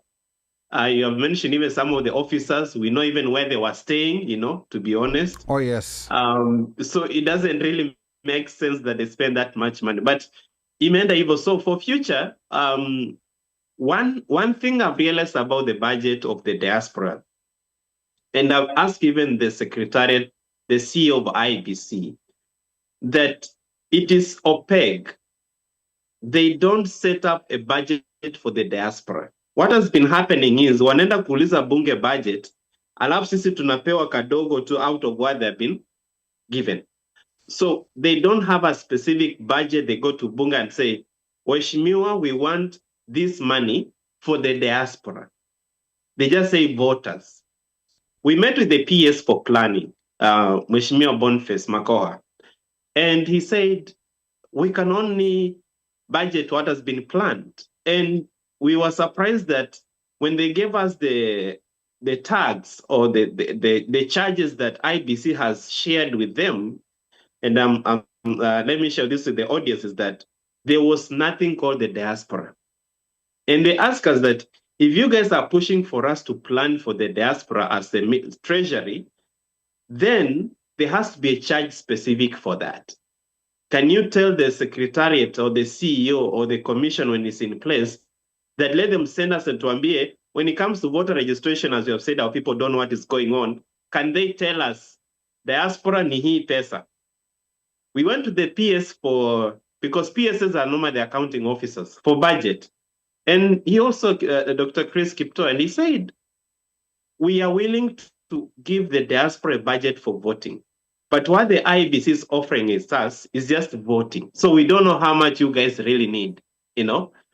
And this is a challenge to them. We pose them a challenge that if you're going to ask for money for the diaspora, be specific. Mseme kama ni US, this is the diaspora because US, you're going to spend this money. In Europe, you're going to spend this money. In Africa, you're going to spend this money. Because you can't tell me that registration expense in Uganda, Kampala, Uganda, na Washington, DC will be the same. But they wanatupatia pesa like ile progressive to them, kidogo tu. So we have challenged the commission that has to change so that we get a specific budget for our people in the diaspora. So budget has been the main cause, main excuse they have been giving us. Even if you say, okay, you have been sending $5 billion, right? And be, hey, guys, but the diaspora tumekuwa tunatuma $5 billion. They're like, sasa, we don't have access to that money. Our remittance, unfortunately, at the moment, I'll surprise you that it's classified as social remittance, like tuna support to familia, and that is it. The only thing we're helping the country is the reserve, the foreign reserve, as you mentioned, now to stabilize the currency, the Kenyan shillings. But they don't hold that money. Like even Weshimiwa, they were asking us like, we don't know where this money is. Yet it is billions, but where can we get it? You know, wanataka one ndio wanaenda kuiplug it from there. They don't see the bigger picture that actually our money is the one stabilizing our currency. When the president is mentioning, oh, nilipata shilingi yetu ya 169, now it has dropped to 128 and so. Anasangu tu kusema diaspora because we are the main people stabilizing that shilling up to this time. Recently, our inflation imepewa, I think is a B grade, right? S&P. Diaspora was there. So all this impact they're seeing coming in the country, but when it comes to us now giving us back to us, inakuwa ngumu. So budget has been an issue, and we are hoping that continuous lobbying. One thing I'll tell our leaders in the diaspora, and I know they are going to listen to this, let us understand our government cycles. When government is planning, there's a cycle they are doing actually planning. Then there's a cycle they do budgeting. So sometimes, Bwana Ali, we can go in to push IEBC to get us, for example, money, but their cycle is not on that. Can we just find a way to know how an institution functions? Which periods do they submit their supplemented budget to the parliament? When does the parliament actually receive this? Which committee goes through some of these things? Can we take time and also as leaders? This one I'm not taking to the members in the diaspora, but the leaders who are leading us in the diaspora. Let us understand our systems, how they work. Because if you tap these guys the right moment where they're doing this thing, our sumbuangi sana. But if you come in when something has already been overtaken by events, inakuwa so challenging. Like in January is the time for supplementary budget. Are we pushing? At the moment, they are planning for that supplementary budget. It's on in October. In November, they're going to push it to Parliament. Parliament is going for recess in December. They'll come back. The committee will come back around January to approve those supplementaries. Are we able actually to know how the system is functioning so that when you ask the right to vote, we have actually done the legwork so that IEBC knows if pesa tumepush, it is only us actually who will deliver this right to vote in the diaspora. If we depend on the people in Kenya, the leaders to do it, waheshimiwas, they will not. I remember one of them told me that, Danson, my constituency is a priority than you. Yeah? Mimi saizi huko nyumbani, and he even showed me the phone. Matanga, sijui nini, hospitali, nini na nini. Anasema, this is my priority, but the diaspora is another option. So I'm hoping we'll get an extra budget in the next budgeting, and we're pushing IEBC when it comes to voting. Now, Danson, like what you're saying is so high value, but also with us understanding, like the average diasporan, they will not be able to keep up with that budget cycles. And that's why it's good you said that. I think the so-called leaders need to keep up with it And I think it's also important for people like you to be updating us so that we can school the people about this, because Yes. we tend to be people muhimu sana. who are reactive. Like when something is on the tail end, when budget was already submitted, there's no more money going in. That's when a lot of people are coming in. Why can't they, like give us more polling stations? Why can't they do this? So when we come early on is when things will be more effective. And to be fair enough to the average diasporan, most of the average, even the average Kenyan, does not know, what you're talking about.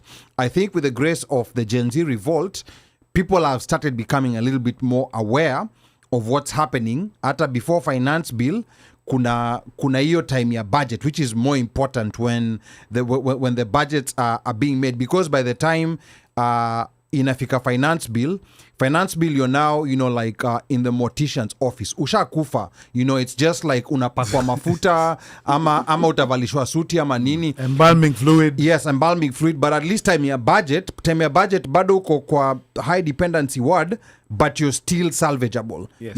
There's still something that can be done. A specialist can be brought and XYZ done and you be salvaged. By the time inafika hiyo mambo ya finance, hapo yani you're dead. We're just deciding in what way, in what state are we gonna bury you. Are we gonna bury you in a cheap coffin, in an expensive coffin? Are we gonna embalm you na vitu kama hizo hapo? So I think that is very, very important for people to understand, and this is the moment to start. And then you talked about the budget. You see now e-budget ya diaspora, we were having, especially when it comes to voter education, because IEBC has a budget for voter education. And maybe, Danson, you can tell us about this. They did not want to give us money.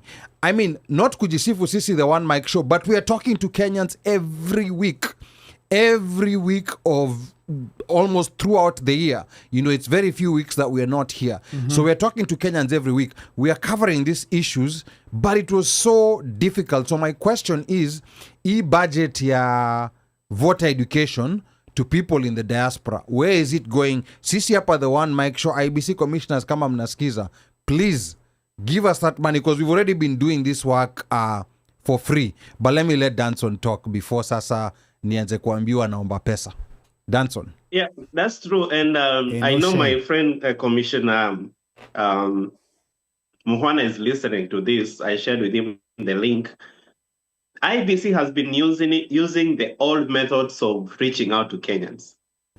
I was telling one of the officers, who reads newspaper nowadays? Yeah, information inakuja, breaking news is online. Our digital system, their podcast, the way we have OneMic. This is where people are looking for information. So if you want to invest your resources, it has to be through this. So one of the proposals we have given to the head of communication, the Commissioner for Communication, Dr. Muhwana, is that let us map out the communication streams we have in the diaspora. And you're one of the good examples. Then after we map out, then let us also resource them, because that's the channel that actually people are getting the information. And I'm hoping this new commission will actually do something about it. Why do you need to send, I was asking why do you need to send voter educators in the diaspora? With this technology. Kukula pesa. Yeah. Benchmarking has to be should done. you Benchmarking spend- lasma. Benchmarking Yeah. and per diem, that has to be done. Capacity building. Yes. Per diem. But you see, at the end of it all, ungepatia mic, ama ungepatia this podcast, that resource, and they say, guys, we are resourcing you to tell Kenyans in the US, in the diaspora, to vote. It's way easier. Because let me give you one of the example. One of the officers of IEBC came to the US and akakula sijui nini, tumbo ikamsumbua. Right? Yes. Could not show up to do the work. Number one, kuna culture shock. Mtu anafika huko anaona guy barabara ziko kila every place, things like that.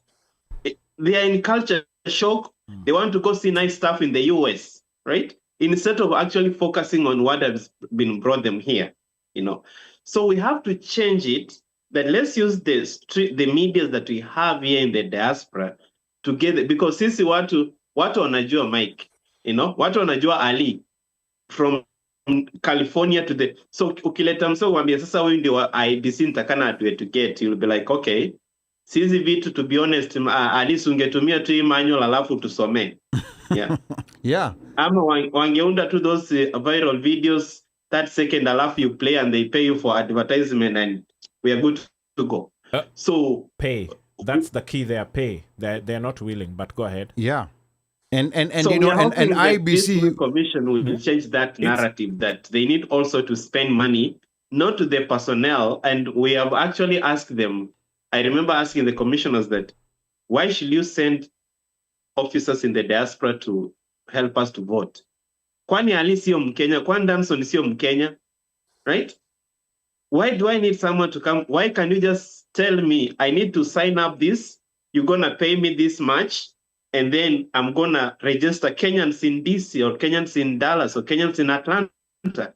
I am a Kenyan. Ama mnataka evidence gani ya kuonyesha kwamba mimi ni Mkenya? They don't need actually to send officers in the diaspora to help us vote.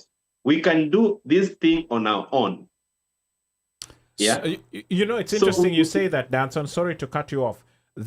We had asked this question for you remember the lady who came here, the IBC yeah, there were two ladies, and we were asking certain Joyce questions. Kwam and Elizabeth Olo. And the way that they made us, or they, I guess, gave us information was that the law or not Congress, Parliament basically are the ones who are deciding how these things are done, and that registration has to be done by was it an IEBC officer and on Kenyan soil, and on Kenyan soil, yeah, legality, immigration documents, legalities, has to be an actual immigration officer who has to come and do biometrics, nini. Unakumbuka akisema hivi?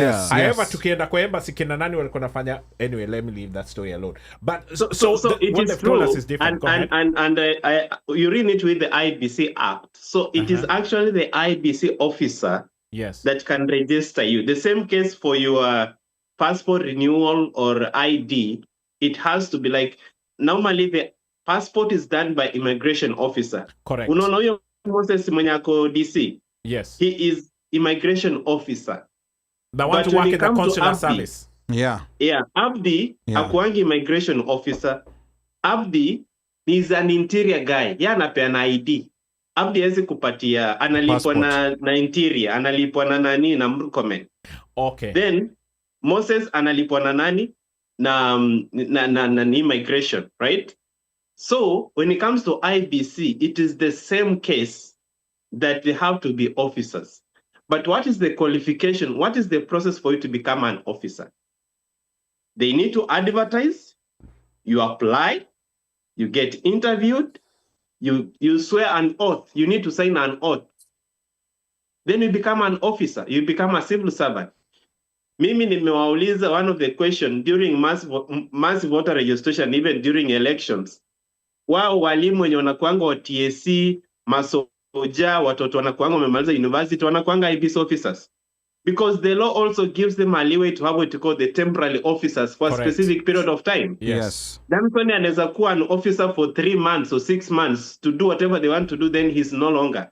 Okay. He just needs to swear in. So the justification, hizo zingine sio mambo na parliament, but it's more of the IBC Act. And to be pushed, by the way, and we were in the same meeting with Joyce when we were putting that ahead, and even the Deputy Executive Director, Karundu, and also the Deputy CEO. The CEO, they have come to conclusion that, to be honest, what were diaspora or IBC officers, even if for a short period of time, they can swear an oath of secrecy or something. So it is doable. But as you said, per diem, bro. Hii kitu ni per diem. Kabisa. Hakuna kitu ingine. Okay, I want to remind the listeners again, you're tuned into the OneMic Show. The number to call is 202-683-4570. Press star 5 to speak. Esther Molusa is signing in from Winston-Salem, recovering from surgery. Esther Molusa, pole sana. But she says she cannot miss this. Again, you're listening to the OneMic Show. I'm your host and producer, Ali Badawi. We are talking to Diaspora Voting Rights Advocate Danson Mukile, and he's walked us through the slow expansion of diaspora voting rights, the excuses around budgets, and the debate on, whether innovations like online or mobile voting are realistic. We'll shortly shift to legal and political battles ahead from ongoing petitions in court.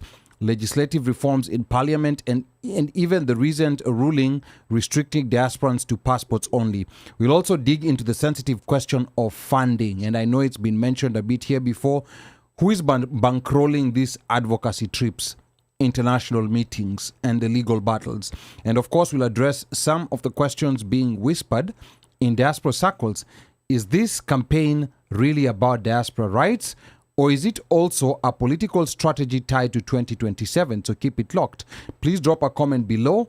And the question is, do you trust Kenya's political class to ever deliver on diaspora voting without a hidden agenda? Type yes or no in the comment section. That question again is, do you trust Kenya's political class to ever deliver on diaspora voting without a hidden political agenda? Type yes or no in the comment section. Again, our lines are open, 202-683-4570. Press star 5 to speak. Anyone who wants to talk about diaspora voting, anyone who has a question for Danson, or anyone who has any message. Kupiga simu bwana. Yeah, hii mambo ya voting watu wanaogopa kupiga, but last minute everybody will be up in arms. Is Why it the weren't we same way told? walikuwa wameogopa kuenda kuregister? Ndio hivyo sasa, hivyo yeah. hivyo. Yeah, I think watu ndio hivyo pia walikuwa wameogopa kwenda kuregister. Ali, we need to talk about representation, bwana. Yes, we're gonna get to that. Yeah, we're gonna get to that, but before we get to your representation part, because it's very important, especially those complicated things we're talking about, the budget cycle, nini. It would be good if we had someone who was dedicated to us and is not dedicated to someone in Vihiga who has a funeral, someone in Funyula, or someone in another constituency. Someone who's fully dedicated to the diaspora. That would be a very important thing. We're going to talk about that shortly. I know time is moving so fast, but I want you to tell us a little bit more about the legal and political hurdles that lie ahead. I know we have court petitions pending and some legislative action. We, in fact, know that the courts, which you talked about earlier, ruled in favor of IEBC, the diasporans, with exception of those in the East African community, are only allowed to use passports to vote and not IDs. So I think that's something that we've talked about. But Danson, I want you to give us an outlook on both the political and the legislative side of things, and of course the ongoing petitions in court. Can any meaningful reform happen prior to 2027? I know 2027 looks far, but it's also not that far. Danson. I think we'll have some meaningful reforms, to be honest, but I'll tell you this, that 90% of diaspora voting reforms solely relies on the political goodwill. Wow. If there is no political goodwill, I'll tell you this thing, even if you do things like that, it will go nowhere. The political parties, and to be honest, the political leaders in our country, they hold so much power that our institutions tremble when they hear them. Yeah. And they call shots. Let's just be honest. Sometimes people say, oh, you are too controversial, but I tell you, if for the moment, if Mheshimiwa Raila Odinga and the president are against diaspora voting, to be honest, it will go nowhere. They hold the power. Because the members of parliament answers to them. The budget that is allocated in parliament has to be reviewed by them.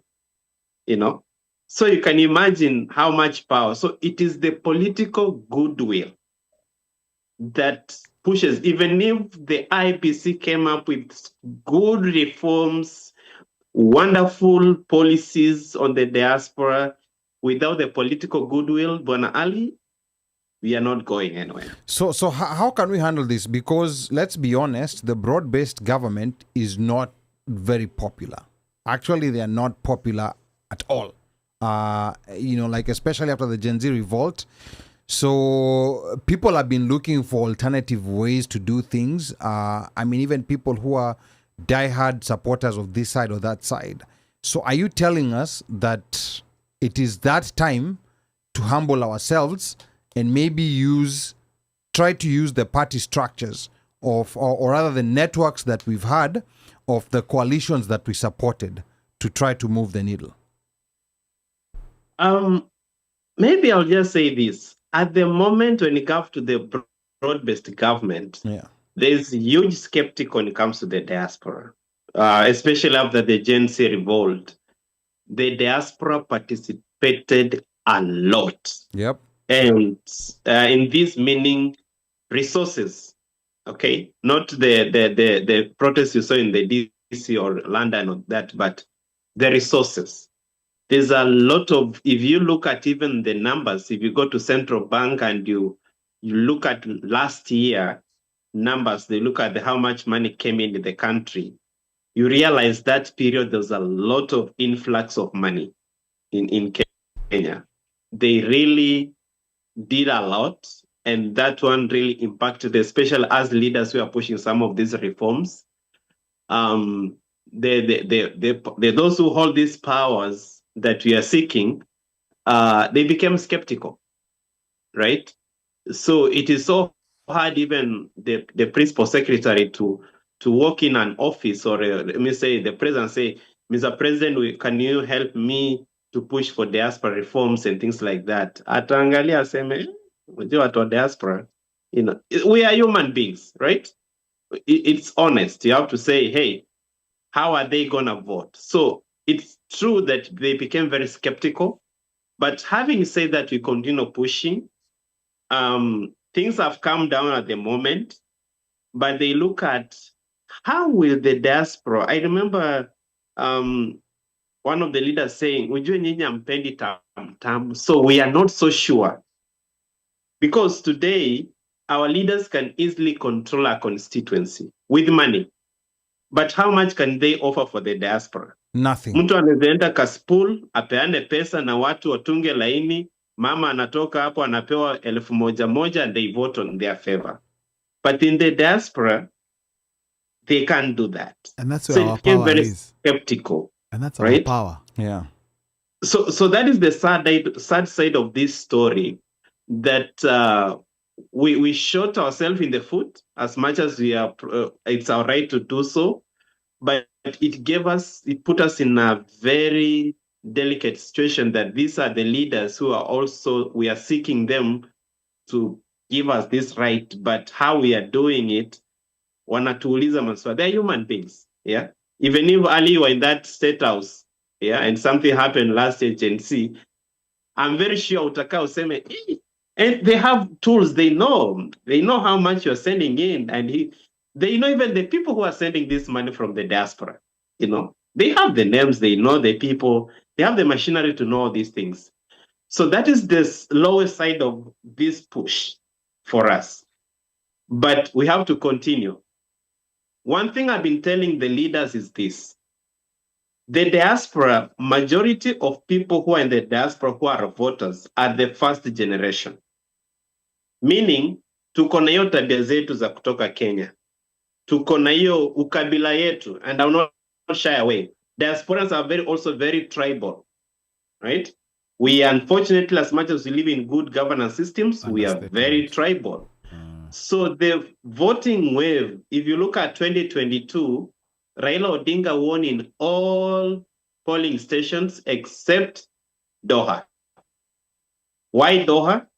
William Ruto won Doha, the president, because Murima. the majority of registered voters in Doha at that time were from Mount Kenya. Murima, yeah. It's Murima. Doha is Murima.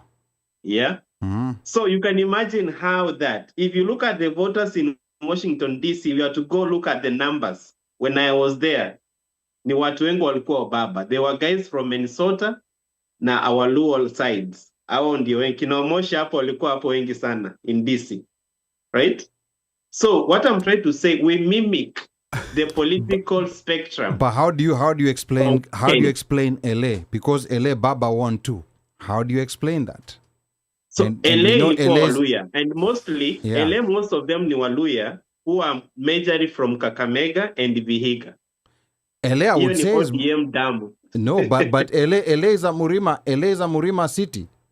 Hawakuregister how? Again, register. That's the issue. Yeah, registration. So what I'm trying to say, Bwana Ali, is that we mimic even just when you look at the political spectrum in the diaspora, the current one, if today you are to meet our Ukambani friends, if you just do a sample of 10 of them, No, just that's make true. calls na wambie, who That's are you true. supporting at the moment? Yes. They are with Kalonzo. Yes, Right? and same with Matiangi, like Same we've with seen it. Matiangi at the moment. You call our people from Kisii. So we always mimic that. So I've been telling them, it don't matter. But when it comes to voting, our people normally look at the current political landscape in the country.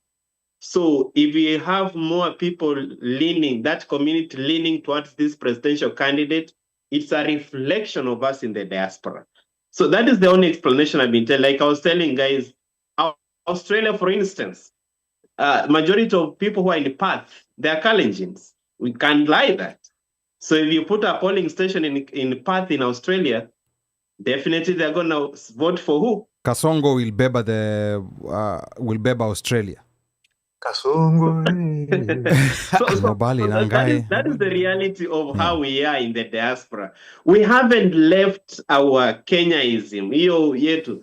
But now it's so different when it comes to second generation. Ukiangalia watoto wamezaliwa hapa, those who have turned 18 and they are just to vote, they'll be like, no, I'm not going to vote for that guy because of 1, 2, 3. They'll vote based on their conscience and the things they've seen. But sisi tunakumbuka ya kitambo, yeah? I remember one of the legacy voter wa baba akasema, nimekuwa na Raila since hiyo kitambo akishikwa. I've been voting for him since 1997.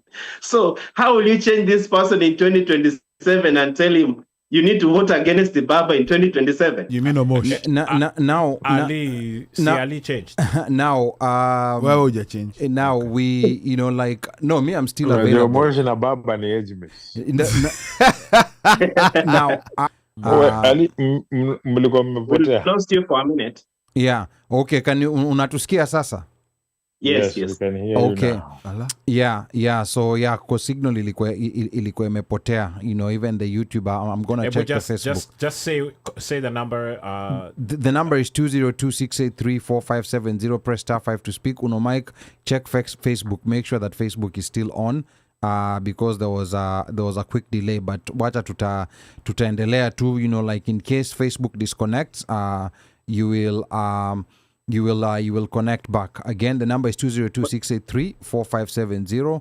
Press star 5 to speak. Like I was saying, Danson, there's a mindset that people have been going through, and I honestly think maybe the difference may not be that big, but I think after the Gen Z revolt, people there's a critical mass, that's rethinking their choices, and I'm telling people to use this opportunity to also start shopping around on other people, because I think the next election might be the first election in Kenya that will be determined in a runoff.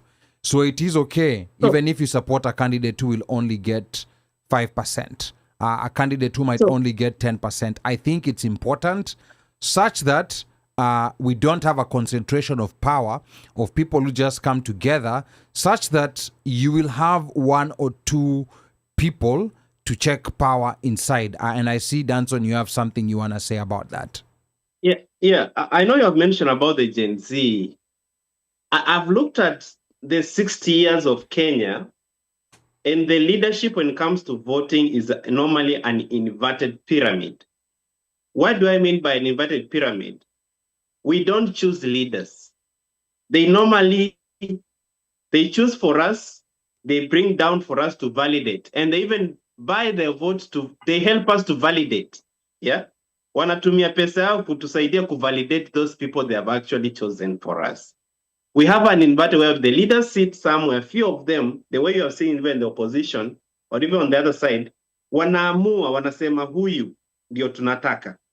I'm telling you, 100% Ali, presidents, they normally know who is going to win. In Kenya, they always know who is going to win. There's no surprises from where I know. They normally know this is the person who is going to win, and how can we make sure that he takes care of our affairs. Okay. Right? So it's an inverted. And the Gen Z revolution, I am yet to be convinced that this 2024 Gen Z will have an effect in 2027. Why do I say so? Today, IEBC released the numbers for registration. 7,000 people. 5 days registration. 7,000 peke yake the whole country. And as we speak, 78% of Kenyans are below 35 years. 78%. Right? Strategies. Either they divide the vote to be very less and have few people now to go in, or they manage it in a way that they contain that vote. So as much as they are aware, wanapata intelligence. Saizi mukisema Gen Z that the ones taking over the vote in 2027, they will strategize. They use their system to make sure that that vote is divided. So I am hoping that Gen Z will do the thing they always say on this, our social media and things like that. But they have disappointed me for the first week, to be honest. 7,000 peke yake, bro. 7,000. Yes, so I mean, it's been a disappointing first week, but again, this is continuous voter registration. I mean, I know it's a first week. Typically, continuous voter registration is continuous. It never even makes it to the news. I'm curious, typically, what numbers they normally get in a normal cycle. If we go back like to 2021, if you pick up a typical week, how many Kenyans are just randomly registering to vote? Because I know most of Kenya's registration happens during the mass registration when they go down to the ward level. Because with this continuous, they're at the constituency level. First week is normally very low. What normally happens, Umona IEBC can announce next week in your deadline. Yeah. Then they will show up, many of them, and say, we need an extension. Yes. Yeah. So it's nearly to Tumeibora, in fact, if it's even in the diaspora as well. Saizi ukiannounce event, watu diaspora wanakanga tu, wanatulia, even they don't want to sign up. But ikifika siku event, they show up. Okay. But ukimwambia is the American way, maybe we are doing a vote for a senator in the US, they will sign up without even being pushed. Sijui inakuanga shida gani out of this. I know. Africana Voice Upper was asking for the number to call. The number to call is 202-683-4570. Press *5 to speak. The number again is 202-683-4570. Press *5 to speak. The Africana Voice wants to call. Iran Dunda says, evidently, hawataki diaspora because it doesn't seem to favor them. That's why the issue. That's why the issue. Cause surely in 2025 we have embassies. It's a simple logistic. I voted at the Norwegian embassy. Easy. I don't know whether there was voting in the Norwegian embassy. I think he was saying as because he's a Norwegian citizen, so he was able to vote at the Norwegian embassy in Kenya. Okay. For the Norwegian. Ira, tupatie your context basi. And then hapa Ira anasema ati Mrima is, there was someone who was saying that's Francis Sema, but Mrima were non-tribal. That's a nice joke. But Ira anasema ati Mrima is non-tribal. Acheni hizo. That's only maybe Nairobi and Machakos, and still you can see how in the example slums people live. It's who we've become. Now you see, this is the other thing that I don't like bringing up, but yes, we are very tribal, because you will notice that and this is just regular diasporans. For example, when Gachagua came here, Gachagua at some point was an enemy, but then all of a sudden, all praise and worship songs, and it was one group of people. We attended also the Matiang'i town halls, and it's no secret. And of course, credit to Matiang'i, he's not tried to tag himself as a Kisii candidate the way Gachagua has done for himself. But it was very obvious that all the Kisiis were circling around him, and they were busy trying to recruit us by force, by fire. They were even surprised. Why, Ananulza Ali, why aren't you already on board? Huyu mtu ashakuwa president. So I think that's an original sin that within our politics that has become very difficult to shake off. And you see, like with Murima, Gachagua understands that Baba, of course, being part of broad-based, it's very easy for Murima, like they're used to disliking Baba. So that's a very easy sell, in Murima. The main challenge I've been telling people is in the politics side, the basic unit of any political formation in the country is tribe. And people don't know why Kenya is called a Republic of Kenya. There's a reason why actually we are not called like Tanzania, United, Muungano. But for us, it is a republic. There's a reason why. So before we became a republic, we were in kingdoms, right? The Kikuyu community were being led by the highest ranking was the chief. The Luyas, they were divided. They had the chief and also the king, The Luo had their own. So for them to come together and form a republic, they had to send someone, right? Tuma mtu wako. We believe that kama tutatuma our chief aenda akae na another chief of a different tribe, then our issues are being sorted out. Kama kuna mtu wetu kwa meza. It's our perception, right? Then we borrow that thing and it has taken us for 60 years. Removing that perception in our Kenyan system is not an easy. So tribalism, I call it political tribalism because hapo nyuma ilikuwa a Kalenjin marrying a Luya or marrying a Kikuyu was a taboo. It used to be so bad. But saizi unaona tumemix, marriage has been sorted out. The only thing that is remaining is the political tribalism. So at the moment, unfortunately, we are going to stay with that political. Our kingpins will always be there. And we always have that perception that if a leader of Kalenjin or Luo or Kikuyu is on the table, he's sorting out our issues. People believe in that. So I'm hoping it will change in the future. The Gen Z, I always tell people, Gen Alpha our beta.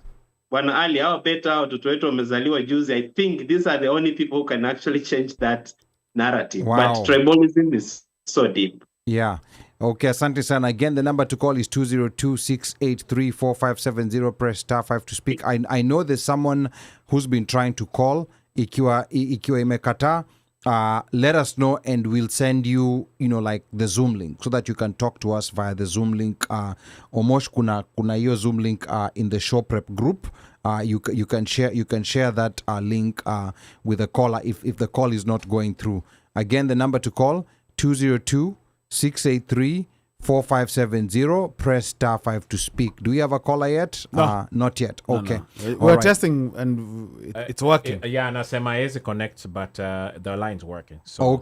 Okay. And not calling through WhatsApp. You have to call through the regular number because we once had someone try to call us through WhatsApp and that doesn't work. So it's 202-683-4570. Press star 5 to speak. If you're still having trouble, let us know. And Omosh Fire will send you the Zoom link. Or you can call Omosh, and then Omosh can call in, and then you can be, or like patched in or whatever. Yes, we'll kama Omosh hataki kupigiwa simu. Yeah. yes, we'll figure that out. I think Omosh it's just easier to send a Zoom link. I think Omosh it's easier to send that person a Zoom link. Just find the Zoom link in the show prep group. Mtumie. No, I think the best is okay, so Okay. Zoom is the easiest. Yeah, Zoom is the easiest. Yeah, I will just use the audio on Zoom. So before we forget, Danson, with all the action, regarding diaspora voting, because we got sidetracked a bit there. There's litigation, there's funding that lawyers require, There's advocacy campaigns that have been going, through the Diaspora Technical Working Group. There's even been international travel that you talked about, and you mentioned some of them are self-sponsored, and private meetings with IEBC officials, members of parliament, and other senior government officials. And of course, the question always has to come, who's funding all this? Is this 100% self-sponsored, or is there an invisible hand that people do not know about that's funding this? Because it's not cheap.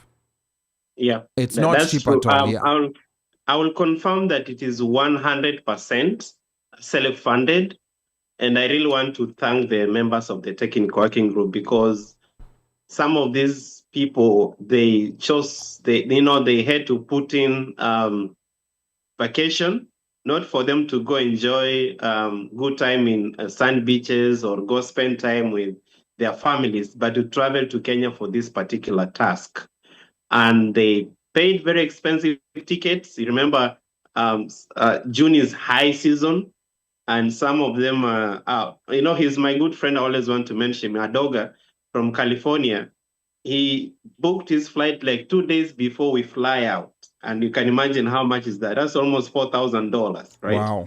Wow. So they have really done a wonderful job for this. Nobody's giving them their money. People criticize what we do, but if you're able to spend your money to push for the diaspora, I think you need to be recognized for that.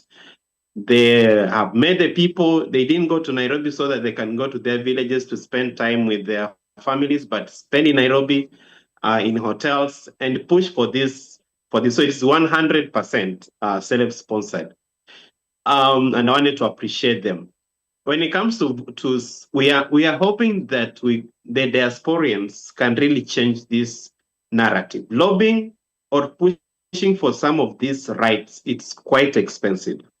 People have died pushing for voting, right? We have lost people, not even us, even other countries. People have been killed, So the only thing we can do is really to support the people who are fronting themselves. For now, it's just resources. Our country is so corrupt, we'll be honest. This, in fact, when you meet them, the only thing they know is you have money, especially usema unatoka majuu. There is no way utaambia toa kitu kidogo. I remember when we met the president at State House, some people said that you have been given hizo bahasha, Brown envelopes. Brown ones. Brown envelopes. Yeah. Moja Atlanta. Moja alipata moja Atlanta. Close fight with my friend in Atlanta that tulipewa bahasha. I remember, when you were doing that, I had a brown envelope, but I didn't know that for sure it was for money, but nilikuwa nimeweka ndani hizo nini. Niko nayo mpaka nayo. Ni kama tu ile Omosh. Kabisa nilikuwa nimeprint that PDF. Please. PDF imeandikwa Government of Kenya. No, haikuwa na hiyo. But it was brown. But ilikuwa brown. It was brown, and unfortunately Kenya sijui kwa nini bahasha zote ziko brown. In the words of Ali, they give ya please. Unajua hizo brown envelopes, that's what people used to walk out with when Moi was president, because hiyo siku ilikuwa cash, kulikuwa hakuna M-Pesa. So ilikuwa so money used to be stashed in those envelopes. Envelope imenona. Nilienda private room na president, alimaliza, tukapiga picha, tukaenda have some beverage hapo na tukatoka the whole team. Yeah, that's one side of the story. I think I talked to some of the bodyguards there and some of the officers of State House. Maybe walidhania nimepewa kando. So yeah, and you see the other problem is that our president, I mean, I know he's someone you support, but he's very notorious for dishing money. And this is evident for people who go to State House. Walimu, wakulima. I think worse than that, yeah. He's notorious for lying. Yes, but hiyo hapo, today is not it's not Oh, a no, political show. no, it's not. But yeah, so I think but sikupewa, to be Yeah. honest, sikupewa any bahasha. That one I can confirm to you. Mera, your shirt is speaking envelope, bwana. yeah. But now Danson, you know, Omera, I Yeah. have Mungu amenibariki na kazi mzuri, naweza nua shati. okay. So but Danson, to some, you know, like there's still, you know, and I know you've said what you said, but there's still questions that have been emerging from people who do not wish to be named. And first, it's no secret, you've never made it secret, you're an ardent supporter of President Ruto, who's currently, you know, like fairly unpopular, and you even participated in helping UDA draft their diaspora manifesto, which has since been adopted as the official diaspora policy. You've been working tirelessly and making multiple trips back home, and even helping to organize meetups for President Ruto out here in the diaspora. You know, there are people who are mentioning ulikuwa, you know, like you're in, and this is just what we're getting. You are in New York, you are making relentless calls when the president decided that the diaspora is not worth, you know, his time. So is this advocacy effort you're involved in possibly a scheme to help garner votes for President Ruto and help him get re-elected in 2027? Danson. Kasongo, yeah. I know many people always view that. That was me. To be honest, my focus was to campaign for Ruto, to President Ruto to get votes. Ningekuwa saizi niko Kenya, naenda huko, you know, mtaani, grassroots and things like that.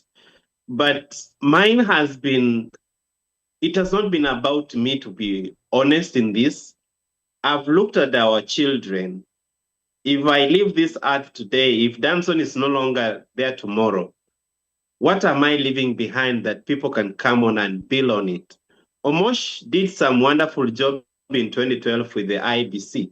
We have people who fought. I remember Raila Odinga walking us through the Bomas draft, how it became so contentious for us to get the dual citizenship.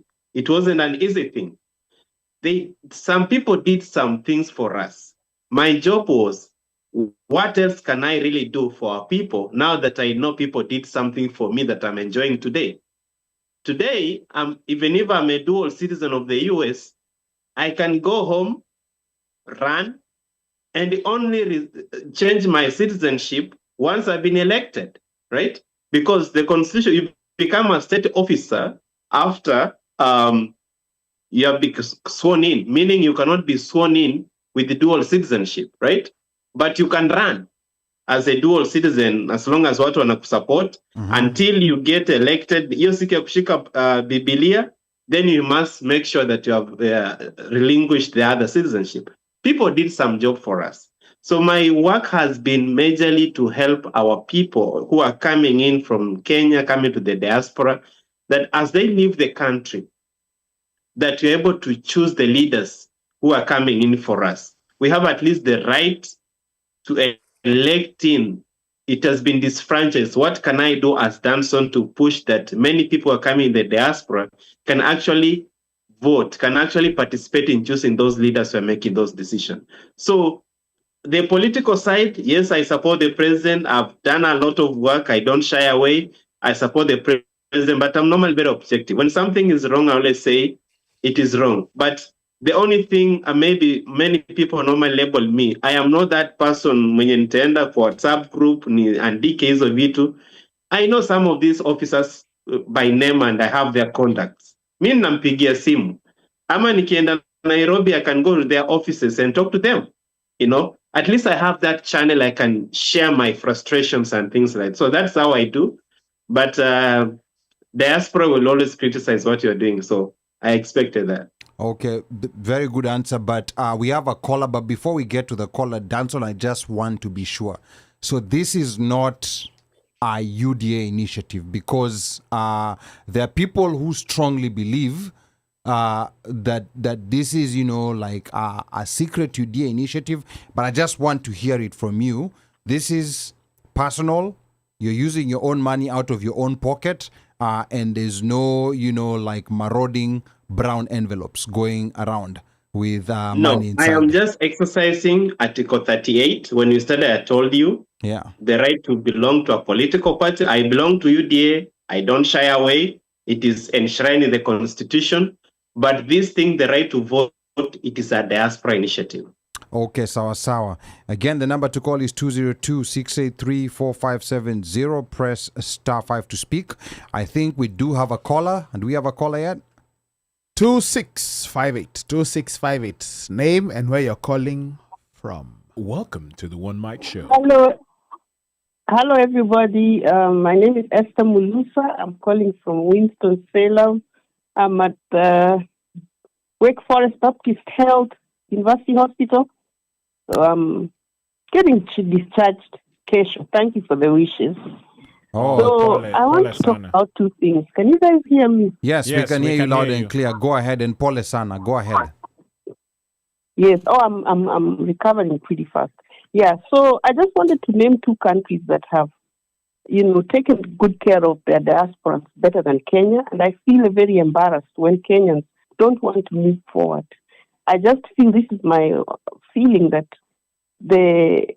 even Kenyans at home on the ground don't like voting for people in the diaspora. All they want is our money, Even these leaders want to come and raise funds, because people raise funds for them in the diaspora, but they don't want us to participate, because diasporans are people who see what democracy is, who see what good services are. These are people who are self-aware. You cannot control them, just like you all said. You won't give them 100 shillings and sway their vote. So Senegal diaspora voted both in 2024 presidential and parliamentary elections. Senegal had 809 polling stations across 51 countries. And the Senegalese diaspora vote was 350,000 people. And they actually have constituencies in the diaspora. They are so way ahead of us. They actually won 15 seats in the National Assembly diaspora. So, Wow. And then you go to Ethiopia when it comes to development, yes. This is 2024. When it comes to development, Ethiopia participated in improving the country. I remember flying through Ethiopia, and what I used to see in Addis Ababa 10 years ago is not what I see today. The diaspora has put in a lot of money to help actual national development in their country. And the president called for them to bring their resources, and they did. And that money has been put to good use. For example, the Ethiopia diaspora, what is it called? The Grand Ethiopian Renaissance Dam. Yes. The one that Ruto went to look at. Yes. Kikuyus would say, Alienda Kungevia, That was initiated by diaspora funds. They've done great things in their country. I remember flying through Addis Ababa, and the airport was something to laugh at, But now if you go to Addis Ababa, the airport is something else.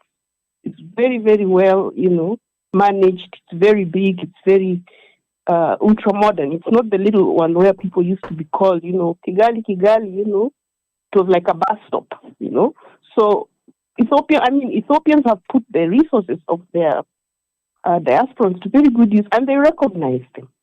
They have two funds, Ethiopian Diaspora Service and Ethiopian Diaspora Trust Fund, that is run through the Ministry of Education. So we have leaders in our country who are not interested in moving things forward.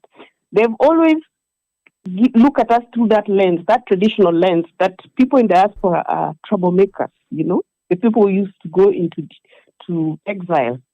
So they kind of still look at us like that. It's like we're still labeled as people who are troublesome, people who cannot be controlled. And I'm just amazed because Baba was in exile. He should know better, So I think it is sad that after all we do to help the economy stay afloat, to help the exchange, what do you call it? Exchange rate. The exchange, the foreign exchange, Yeah. Keep the foreign exchange at bay. And that is a very, very important role that we play. Diaspora, I think we are one of the highest when it comes to foreign exchange. I think we are number 1 or number 2, but they don't recognize our contribution. They don't they don't appreciate it. They just use us, come and visit us in the diaspora and leave, But I think Kenya, we have leaders who are not visionaries. They're not visionaries. And I also don't like our political parties that keep on, changing, just morphing into this and that, folding. And, I think we need to have, like Tanzania has two main parties, to have some CCM kind of thing and, Chama cha Mapinduzi and something else. Some things that are stable, not parties that just fold. And I don't know where we are going with that, because it doesn't give any accountability. We don't have any, what is it called? I'm sorry, I'm a little foggy. No, that's okay. We don't That's have okay. any, we don't have parties that have, like, how you'd have, how we have Democrats and Republicans. They have it on paper, but they don't talk about it. They don't espouse it. They have it on paper, Yeah. but they don't clearly show us that I am a social democrat or I'm a Republican. Ruto used to say I'm a Republican, just for 2 minutes. And then, so what's a Republican, So we need, and then the others say we are social democrats and others say we are Democrats, but we need to really have solid, there's a word that is escaping me, solid ideologies, party ideologies. Ideology. Yes. We need solid party ideology. Know what somebody stands for, because these people don't want Kenya to change. They want Kenya to be under the grip of individuals. So they like benchmarking. That is what Kenyans like to do most. Can they go to Senegal and find out how did Senegal conduct the 2024 elections? Instead of just going to admire the dam in Ethiopia, how do they take the resources? Wow. But of course, Kenya, they'll take the resources and put them in their pockets. I don't know if they will develop the country. Nope. Ethiopia is really developing fast, and Ethiopia didn't look like that. Ethiopia, some parts of Addis Ababa used to look like Kawangware, but that has been changed. So even Tanzania, if you're not careful, we are going to be left behind. People are moving ahead, but we are still just steeped in corruption. So that is all I wanted to say. I hope I'm clear. The machines, I don't know, are interfering at first, but I hope you heard what I said. No, Yes. you are very clear as always, Estambulusa. Asante sana, pole sana, like get well soon. Yes. And we really appreciate you calling us, like from your surgery bed. Pole sana, but we do not take this for granted. These tidbits that you give us are very important. I did not know about Senegal. I'm now, right after this show, I'm going to read about it. You mentioned 809 polling places across the world. Polling places. That is amazing. And they won 15 seats. Can you believe it? And they won 15 in the National seats. Assembly. Wow. Yeah. Okay. That is a big deal. So they have representation in the diaspora. Yes, and there was a party. I don't remember the party, but they made one of the major parties.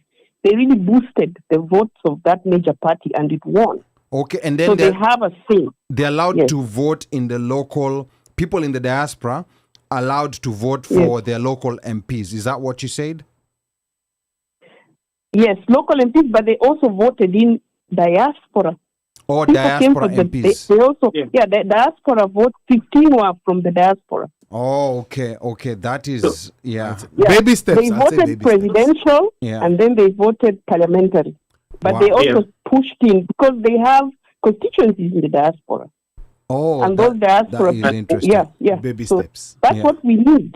We need representation because we are being taxed and we are not being represented. Yeah, Danson wants to react to what you said. So just hold one moment. Just hold on. Let's hear from Danson. Yeah. So I agree with her that there are 15. There are two countries in Africa that have enfranchised the diaspora. It is Senegal and Mali. Senegal has 15 seats and Mali has 4 seats, right? Wow. Specifically for diasporians. They have done really great. Now, one of the things they did, I'll tell you, was first to change the law, right? Senegal changed the law to create those seats for the diaspora. Mali did the same. But for us, and that is what the Taking Kwaki Group is pushing, is at least now to change the current law, Elections Act, to include diaspora in the law, because it won't make sense unapewa kuwa you represent the diaspora na una budget, hauna pesa. So it will not, you just be there by name. But if the law now gives you that mandate, then it is easy for the parliament to allocate you the specific budget for your constituents. So Mali and Senegal, we are amending Section 34, to be honest. If you're able to read the Election Act, Section 34, tunataka to include, unaona saizi tuko na women, person with disability, alafu tuko na minority and marginalized, so tunataka tuweke diaspora hapo. Okay. Tuongeze diaspora, so that now we'll have specific seats, both the Senate and the Parliament. All right, that's interesting. We're going to get back to that. But Esther Mulusa, Welcome to the OneMic Show. Thank you so much, Esther Mulusa. Now, because we're getting to that part of representation now as we get to a close, this is so interesting, which is why I love these conversations happening, because there's a tendency to talk about benchmarking in European countries or I don't know what, but we have examples in Africa. It's been made to sound like it's such an impossibility in Kenya, which is why I want you to talk a bit about that idea, because you've mentioned it to me before, of enshrining diaspora as a special group.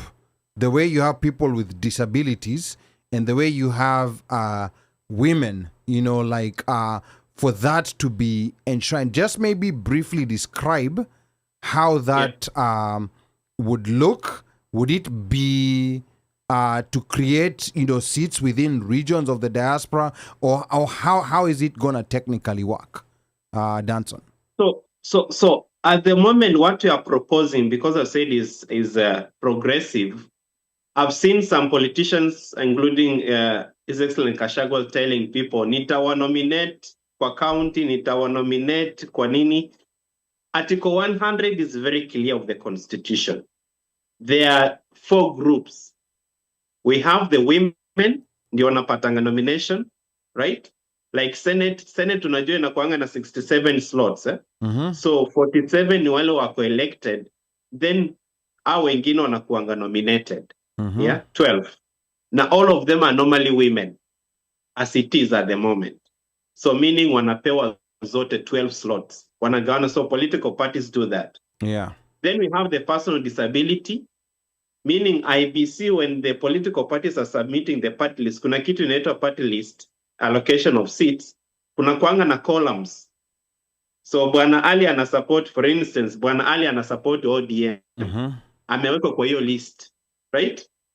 Number 1, mwenye amewekwa top number 1, huyo ndiye atapewa after election imeisha. Waseme sasa this is the proportional. ODM imepata this number of seats in the house, so watapewa this percentage. Wanaenda kwa list wanasema, okay, Bwana Ali ndiye alipewa number 1 kwa hii category. So that is the name they're going to pick.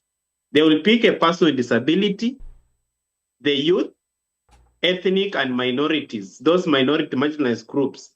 So those are the categories. Diaspora is not there. So today, if a politician is coming to the diaspora and tell you, I'm going to nominate you, they will only nominate you in those categories, as it is at the moment. Yes, utakuwa diasporian, but you will not represent the diaspora. Because whatever you are nominated on, the budget you have, the youth, if you are nominated under the youth category, kuna youth fund. If you are nominated under the women, kuna hiyo pesa ya wanawake, right? If you are nominated under the disability, kuna another fund. Diaspora, hakuna. So what you are pushing is to amend that section of the law to include diaspora. So after we have the diaspora now, it will force the political parties, when they are submitting the party list, nyinyi vile mna support these political parties, mi vile na support UDA, nitaenda UDA niambie, hiyo kategori yangu ya diaspora, munieke jina yangu. So we end up having people in various political parties being in parliament representing the diaspora. We can get up to 5 people from different political parties. That is option 1. Option 2 is for us to amend the law, is the other off-stretch, to give specific seats in the diaspora. We divide the region. So sisi wenyewe to vote our people in, you know.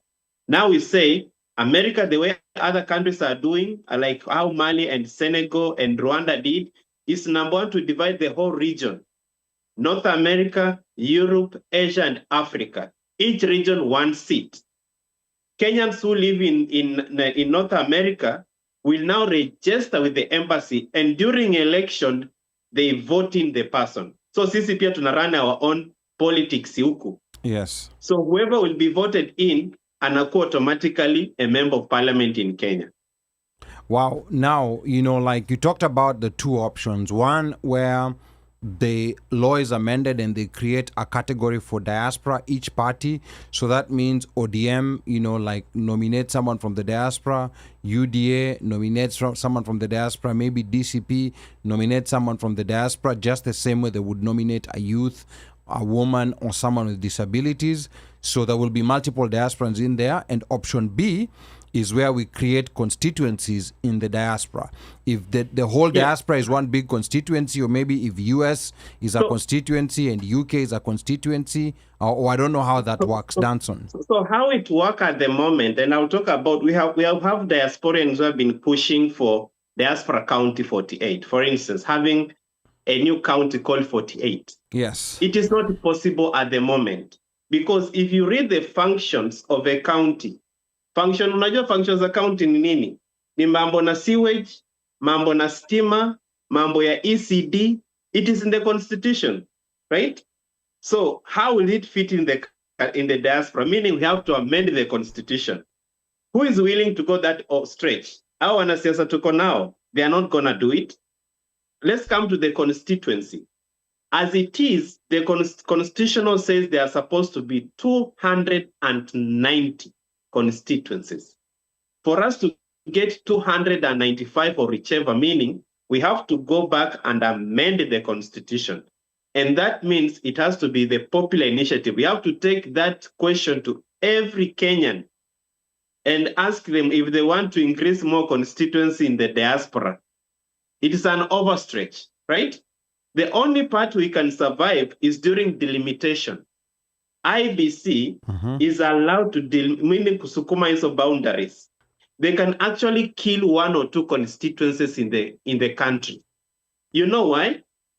The constitution only gives the names of the counties. County number 1 ni Mombasa.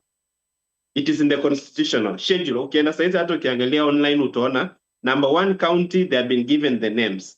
But constituencies, they were done by IEBC. It's an act of parliament that can be amended.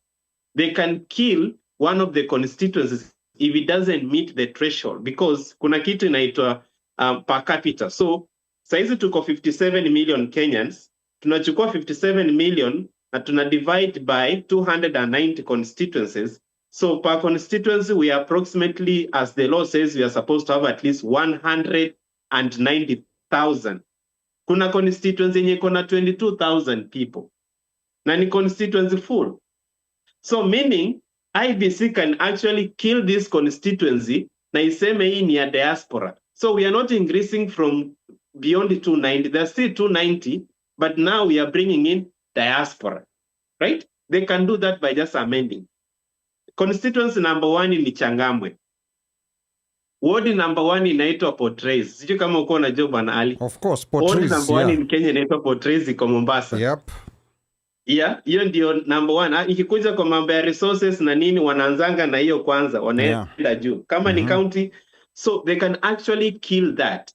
The only thing that IBC can do to the diaspora without amending the constitution, it can create MCAs. Inaweza create MCAs in the diaspora because they have that threshold. They don't have a limit how many MCAs they can have. At the moment, we have 1450. They can even have 5,000 MCAs if they want to. But now here's my question. If they create MCAs, now where are we going to be assembling? Are we going to create our own county assembly and decide the county assembly? Question. The county assembly is going to be in DC. So whatever ward you're representing in the diaspora, nyote mkutane DC. Or how does that work? Because we are scattered. So that's a question of implementation. Inaweza kuwa challenge, and one of the things tumekuwa tuna propose is that North America, DC can be the central assembling. In Europe, London can be the assembling block, right? In Africa, we can choose another one that can be assembly. So that one we go through the implementation. So I'm just giving you some options, some of the leeways to go through to representation. But the one that is so direct at the moment, new nomination through the political parties, hiyo ndio iko viable at the moment. But these others, it's an overstretch. It requires a lot of lobbying. It requires a lot of money. I remember speaking to one of the party leader, Kanyambia, the only time you guys can do, mgoje to any constitutional moment. If the big boys, and you know, when I say big boys, you know who I'm talking to. If the big boys agree and say we are going to change the constitution, let us seize that moment. That is the only time tunaweza make change. But at the moment, kama voting peke yake expand polling station tunangangana hivi bro, do you think those guys can really go in and amend the constitution to bring in representation?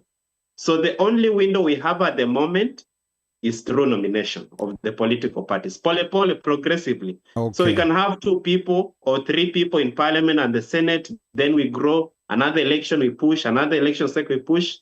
Yeah, progressively. Okay, aya, sawa sawa. Wacha I will let Ombosh react to that kidogo, because that issue for representation is something that we've debated for a long time.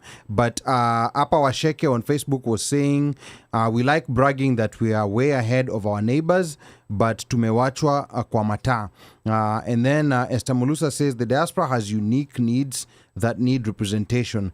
Case in point, in the Gulf countries where traffic maids can have someone to raise their issues directly, we can have virtual meetings. That's good enough for assembly, which I totally agree. We don't need to be in the same location.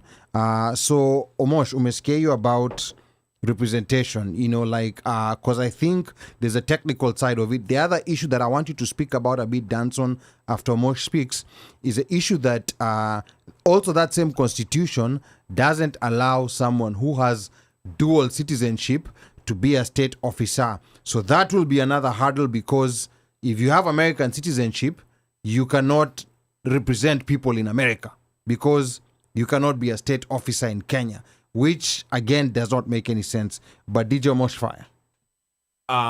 Okay, so Ali, you brought up that thing of the state, of being the dual citizenship and the state officer. So would that particular person who's a representative be considered a state officer? Of course, any elected official is a state officer. Okay. All right. Okay. So in the case of that the other lady, she wasn't elected; she was appointed. Yes. One with yes, the South Korea ambassador. Yes. That's a public officer. If you're an ambassador, you're a public officer. That's different. Okay.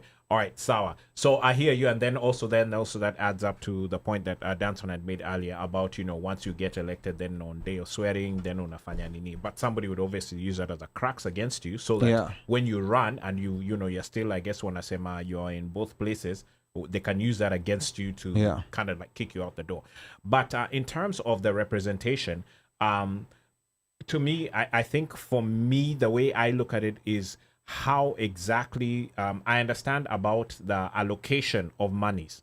Definitely monies needs to be allocated to the diaspora, should have been allocated to the diaspora. In fact, the day when we had a Ministry of Foreign Affairs Diaspora Desk, is that what it's called?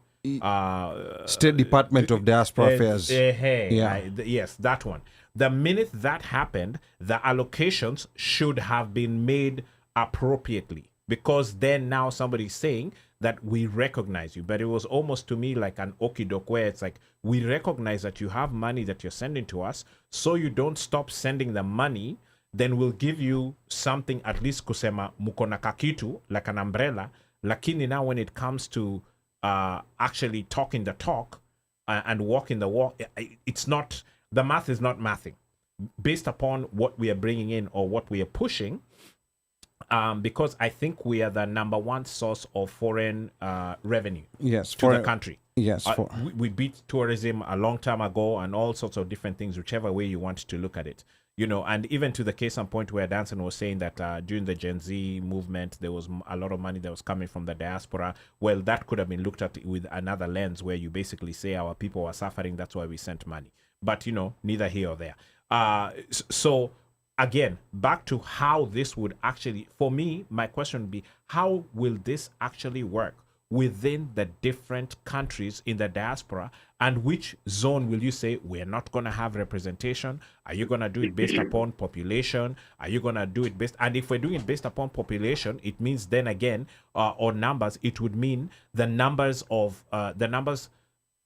registered voters, because how else are you counting? It's not the number of people who are registered at the embassy, but actually registered voters, because that's what you're counting. You're not counting people who've gone and said, hey, minim Kenya na niko hapa in Texas, you know, and then another guy, you know, never went to register to vote. So if we're using basically just the numbers, I hate to be the bearer of sad news. We will never, ever be represented. We will never, ever get anything past just the presidential. In fact, Ali, do you remember the first thing that Rao told us when he came for, where were we? When the guy came and said, the Azimio meeting. The Azimio meeting in Lanham, yes.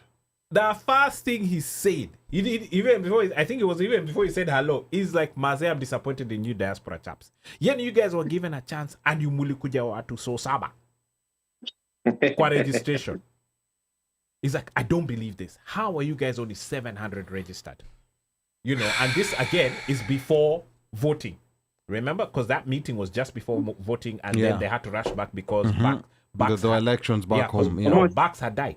Yeah. That's why Kibaki had passed away. Yeah. Yes. I'll say that it will never, you can't say it will never, it will happen if we speak the language of the politicians. And I've been telling people, politicians understand two languages. When you are a student, when kama Moshi ukienda hapo in a university, lecturer anakuona kama student. Ukienda saizi hosi, daktari akuoni kama Moshi, anakuona kama patient. Correct. When a politician sees you, aonangi Moshi, anaonanga voter. Voter, yeah. Yes. Unaona. So at the moment akiona diaspora, anaonanga do, aoni vote. Correct. And those two things have to marry each other. And that's why we are saying, if we get an opportunity to register, it will be so easy for us if today we had 1 million Kenyans in the diaspora registered. Do you know how easy it is? Unaenda huko unaambia boss, kuna mita moja ya wase huko wameregister. Hizi namba nitakuletea. We want this. It will be so quick because you are speaking their language. That is what they live for a living. But ukiambia 10,000 registered, anaambia, you know, hii 10,000 nikienda tu hapa Githurai peke yake. Nitajaza so quickly. You know, so that is the challenge that we as the diaspora need to see. Because that is the language of how politicians understand. Now, when it comes to budget, you know, I used to think that we have a right to budget. Kumbe sio hivyo. Government budget programs. They finance programs. They don't finance us because it is our right. So if there is no program, and then kuna priority for programs, like let me give you an example. Yesterday, the president met the PSs, and he told them now our priority as government is empowerment, is looking for those 100,000 people, young people, and then kila mahali. You know that one, the government priority has changed completely by that pronouncement. Even if you go with a wonderful agenda in the department, they'll tell you, no, this is our priority at the moment because they finance programs. So for us in the diaspora to get more money, there has to be programs that actually the government in Akaivi inasema, what do I gain in? You know, what do I gain? Is when you met tulienda Senate, bunge, tukakutana na speaker akatuambia, so mko na vitu viwili. You have to choose among these two things. Either voting ama representation. Representation itakuwa ngumu nyinyi kupata. I'll tell you, Mosh, it is not easy. You're right. We gonna hii ngoma lazima tutago maybe 2032 or 2030. It is not easy. So now with this not being easy, you know, like where we and I want us to be honest with ourselves because we need to register as voters. Yes, that's how we can make it easy. Yes, we need to register as voters, but at the same time, Danson, we need to be honest with ourselves. I've had numbers being thrown around, and I've even had you throw around those numbers. And some of those numbers, to be honest, for example, there's 4 million Kenyans in the diaspora. Where are those? Where are they? That number, and personally, I know the genesis of these numbers. We do not have 4 million. Because 4 million Kenyans, that's about 1 in 12, 1 in 13 Kenyans. And we know we don't have that many Kenyans in the diaspora. Let's talk about the US. The US, for example, there's a number that has been thrown around. And you love that number. I love it. You dance to that number. Yes, I love it because I always ask people, where are these people? So that number that has been thrown around for the US is 1 million. Where are 1 million Kenyans in the US? Exactly where? So maybe Danson tell me. As it is at the moment, there is 649,000 Kenyans across. That is the number the government has. Across about 650 the diaspora, because collect your data from embassies. Yes. So your data imekuwa submitted. But I told you that. So when they are planning, they are not planning for 4 million. They are planning for 650 people. And when you look at these numbers, more than 50% unajua iko wapi? Middle East.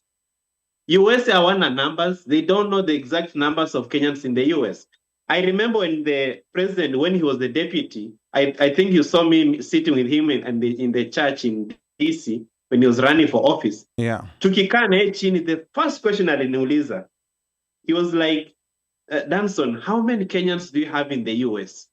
And I was very honest. I said, Bwana Deputy President, then, if you are the second in command and you don't know how many we are, then for sure I don't know how many we are in the US. Akacheka, because that's an honest. If you're second in command, these are things you need to know, even before you travel. One of the reasons our people are very skeptical, they don't want to register the embassy, wanaogopa. We have these trust issues, wanadhania, when you register the embassy, serikali inaweza chukua information, itafute, watu wanang'ang'ana na makaratasi hapa na pale. So wanadhania maybe wanaweza submit those information to the government alafu wakutafute, which is not true, So kuna hiyo skepticism among us and the trust issues with our institution. Ya kwamba wakijua kwenye alia anakaa, alafu information gava ina seek, it doesn't even seek address na nini. Nataka tu kujua we ni ali uko DC, uko wapi, something like that, the basic information that we have. So unfortunately, I can say we don't know the exact number. Now, if you are to ask me where majority of diasporans are today, I will not tell you it is the US, I will not tell you it's the Middle East. Actually, they're in East Africa. Sijui kama umeenda Turkana ama huko West Pokot. Wakenya wengi ni nomads. Wanatokanga wanaenda Uganda. Hapo ujue mimi natoka Trans Nzoia, so I know those pockets. Ukienda Karamajong, yeah? Ukienda Jinja. Hizo mipaka ziko between Kenya na Uganda, and even huku chini ya Wamasai kule Kilgoris na nini. There are so many Kenyans wale wako on the other side of the border. So when you come with the numbers, actually majority of the Kenyans who are in the diaspora, they're in East Africa. But I'll tell you something, and which is why, especially Kenyans in America, we need to start being honest with ourselves. There are reliable numbers of how many Kenyans are there in the US. And how do I know this? Because there are no Kenyans who come through Mexico. If they're there, they're very few. Not kama wako, they're very few. 99.9% of Kenyans who come here come with, they come either with a visa or on a green card. There's documentation of how they got here. And guess what? These numbers are available, which is why I sometimes say there's a lot of dishonesty on how many Kenyans are there in the US.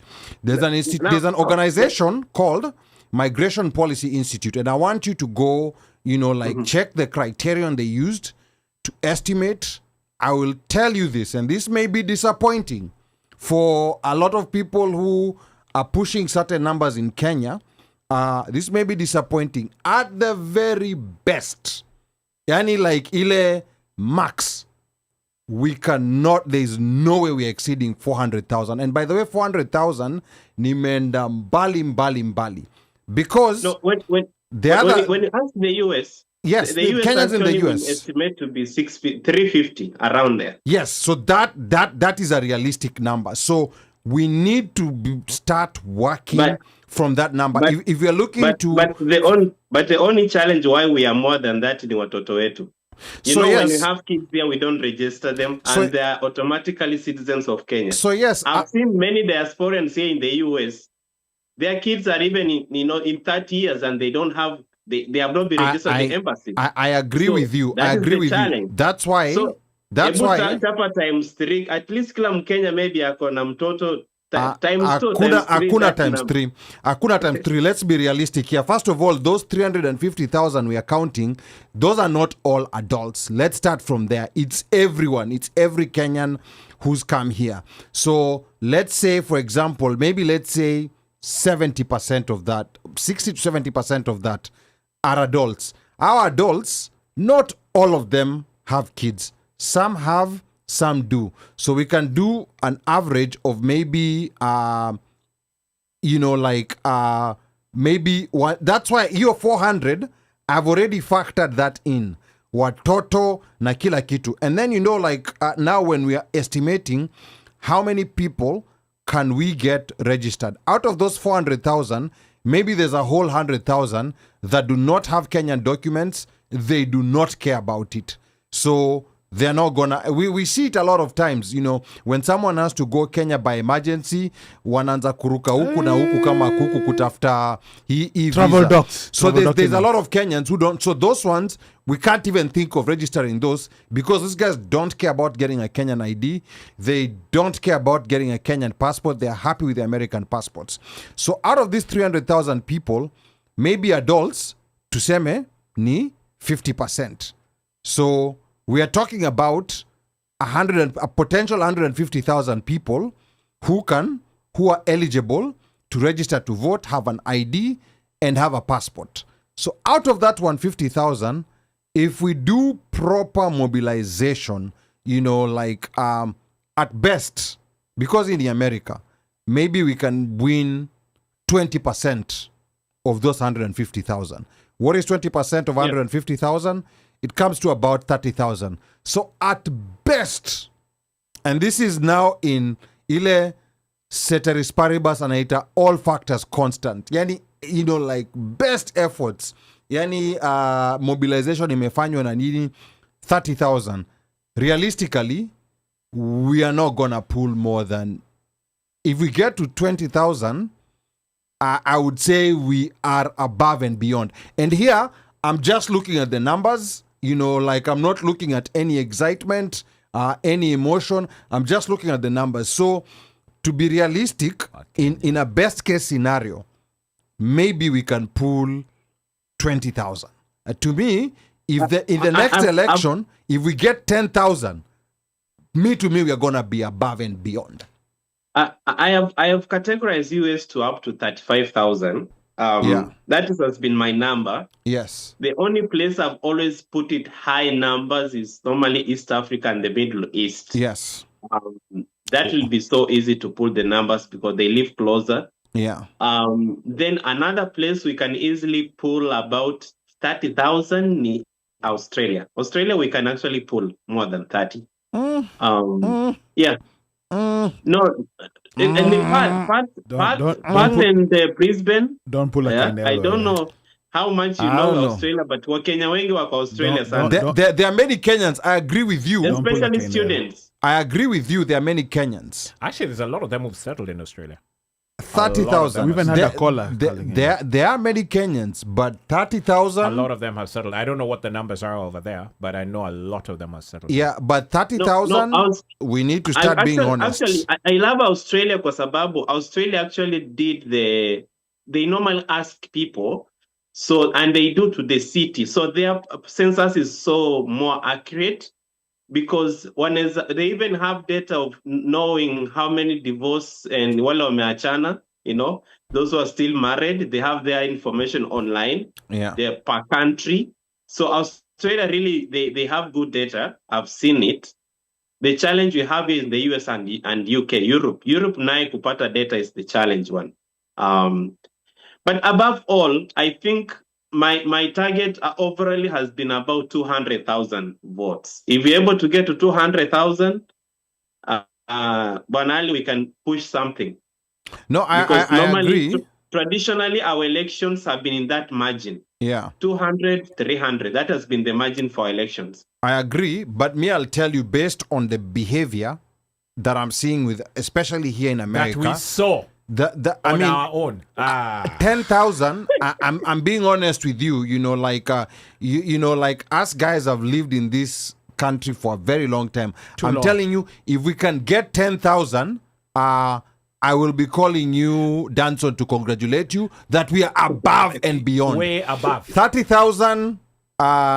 Ndoto. Maybe tufanye sherehe Yeah. ndio na ni sherehe ya free na wase watakama. So sherehe ikuwe na nyama. You know, Kenya ukiweka nyama, sherehe ikuwe nyama. Free, Yeah. ni free na tutawapea Sendwave 10 bob ya Sendwave wakuje wa register. Yeah. They may show up. We might hit Yeah. that 10. So take it. Said, hata tukileta online voting watataka pia oppress. Ambie amkeni kwa usingizi nitakusaidia kupress. Kabisa. AI. So- ChatGPT will enter information so for them. take it from me, Danson. If we are at 10,000 in America, we are above and beyond. Eureka. That guy who jumped off a Sikh singing Eureka, alikuwa anaitwa nani? Galileo Galilei, or whatever his name is.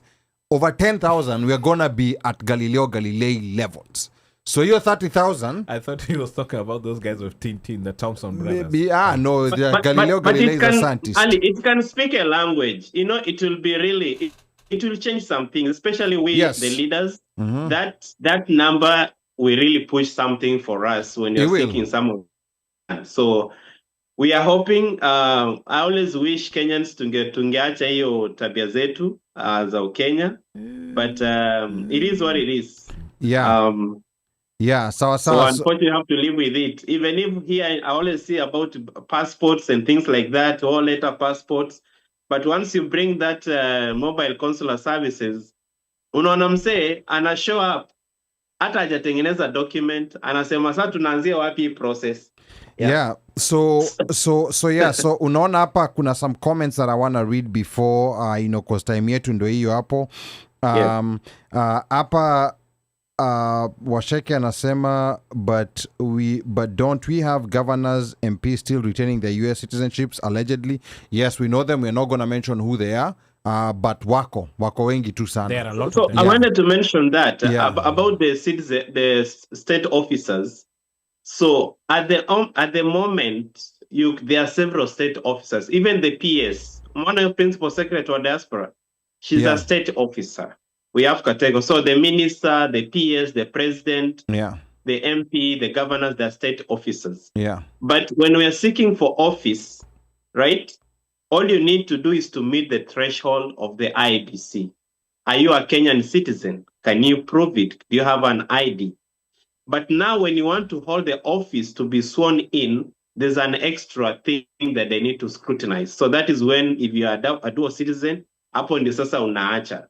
You have to make sure that you have submitted that certificate. But to run, unaweza run too, as long as you meet that basic threshold. No, but what Washeke is saying, and what we have first-hand knowledge about, is that there are people who've been sworn in who are currently in office, who are holding US citizenship. We, of course, are not going to mention them here, but these people are known, and it's... Are you sure they have not resigned? No, they haven't. Renounced? No, they haven't. The way they come in and out of the US. No, they haven't. You know how we know? Boss. You know how we know they haven't renounced? Because renunciation of US citizenship is public record. It is no secret. And we know they've not renounced. So we know that that's currently happening. And then Esther Mulusa says they should use the exit records from the airport to get accurate numbers. Embassy records are not reliable. The embassy does not effectively reach out to diasporans. The embassies are lazy. Esther Mulusa further says, I think we are more than that, Ali, and the guests are estimating. Fair enough, Esther. Just, share with us how you're reaching your numbers, because there's very reliable numbers on how many people from each country are there here in the US, and these numbers are usually retained by the State Department, and there's a number of research organizations that usually pull those numbers, and these numbers are out there. I used to think we're much more, but we're not, because think about it, like people born in Africa, in the US, we're slightly over 2 million. So if we want to say there's 1 million Kenyans, that's like saying 1 in 2 Africans in the US is a Kenyan. And of course, we know that that's not the case. And then here, Esther Mulusa further says, there are Kakuma refugees of all African persuasion who come here as Kenyans. That would be Somalis, Congolese, Rwandese, South Sudanese, Ethiopians born in Kakuma, then repatriated to the rest of the world as Kenyans by birth. Now, all these numbers, the State Department, if let's say they were able to obtain a Kenyan passport and came here as Kenyans, these numbers are retained by the State Department because this person came in as a Kenyan. State Department ajumtu alitoka Kakuma akapatiwa passport. They don't know that. Unaona nini Ali? State Department iko na accurate data. That is very true.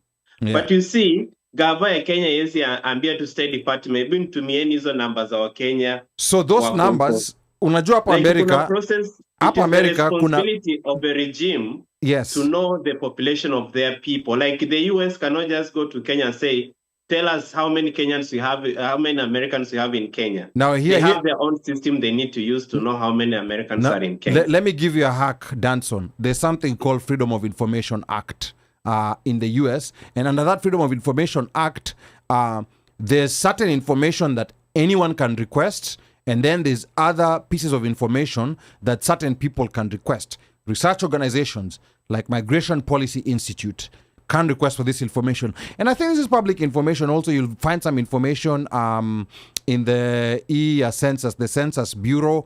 This is available information. If you have time, and nowadays, you don't even need time. I have the census data, Yes. So you see, this information is out there. So let's be honest. Mina sema tukifika 10,000. Remember that number. If anyone, anyone wants to record this minute or moment, remember, if we're over 10,000, more than 10,000 registered voters. This is the same conversation we had before we saw our abysmal numbers of Sosaba. Bro. Yes. We thought we would gonga it 10K. Let me tell you. So that's why I'm saying tukigonga 10K. That's what we thought in 20 what? Yeah. 2022. Yeah. That's why nasema tukigonga 10K. I'll be Eureka, Galileo. I think we can't if there's all these hurdles that we have to go through with our lawmakers in Kenya. Yeah. And 2027 is here. Yeah. And Sasa and Washek is also saying there's a large population in Aussie. I would like to know those numbers, how many Kenyans we have there. And then also, before we wrap up, Ira anasema, diaspora people fear registering because of repercussions nyumbani. Why, when you have strong views, watu nyumbani might be visited. It's an old fear, but Gen Z's giving people energy to dare are now to dare now, so we hope. And then Ira further says, and people hawataki traveling cause of fear, cause na watu wako job. Yet it's important we vote. It's challenging. The vote has never been so important. Even half matters. So read the last comment there. There's one there, Africana Voice. Oh yeah, so Africana Voice says there's a Kenyan professor, Kefa Otiso, who has studied the Kenyan population in the US. Back in 2020, he said the population in the US was under 250,000 and watu karibu wamezee. These are accurate numbers. I feel like, and Kefa Otiso was also, I've seen some of his research, and these are the realistic numbers that people do not want to come to. We are not 1 million in the US.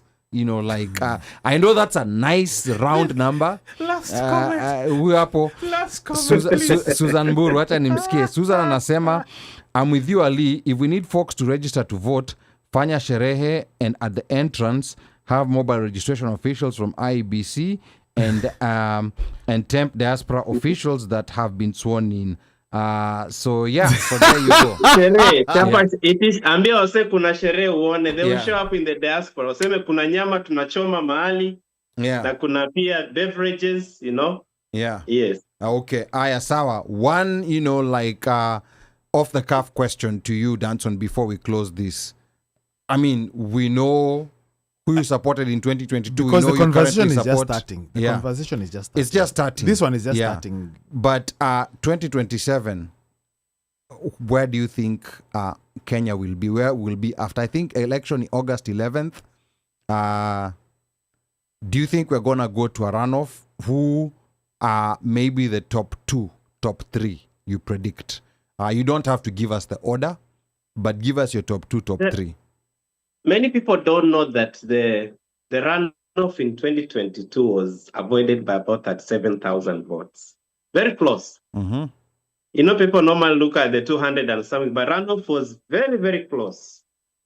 And I'm yet to see a strong candidate or a formidable candidate facing William Ruto.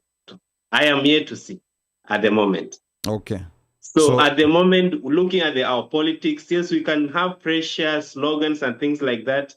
You and I know very well, like, if we wakati wa election, these guys become like beasts. They really.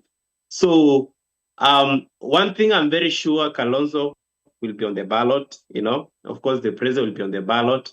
I am not so sure Kama His Excellency Raila Odinga will be on the ballot. I'm not so sure about that.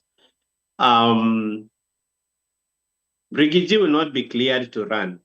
That one you can tell me. Even if he's pushing his part, it is his right. But Saizi, one thing, why DCP, one of the reasons why DCP has not been launched is because party leaders have to be gazetted. Umayona gazettement, DCP. So, and for you to clear, it means you're saying Rigiji is a party leader and is a office holder. And he's been impeached, so he cannot hold an office for 10 years.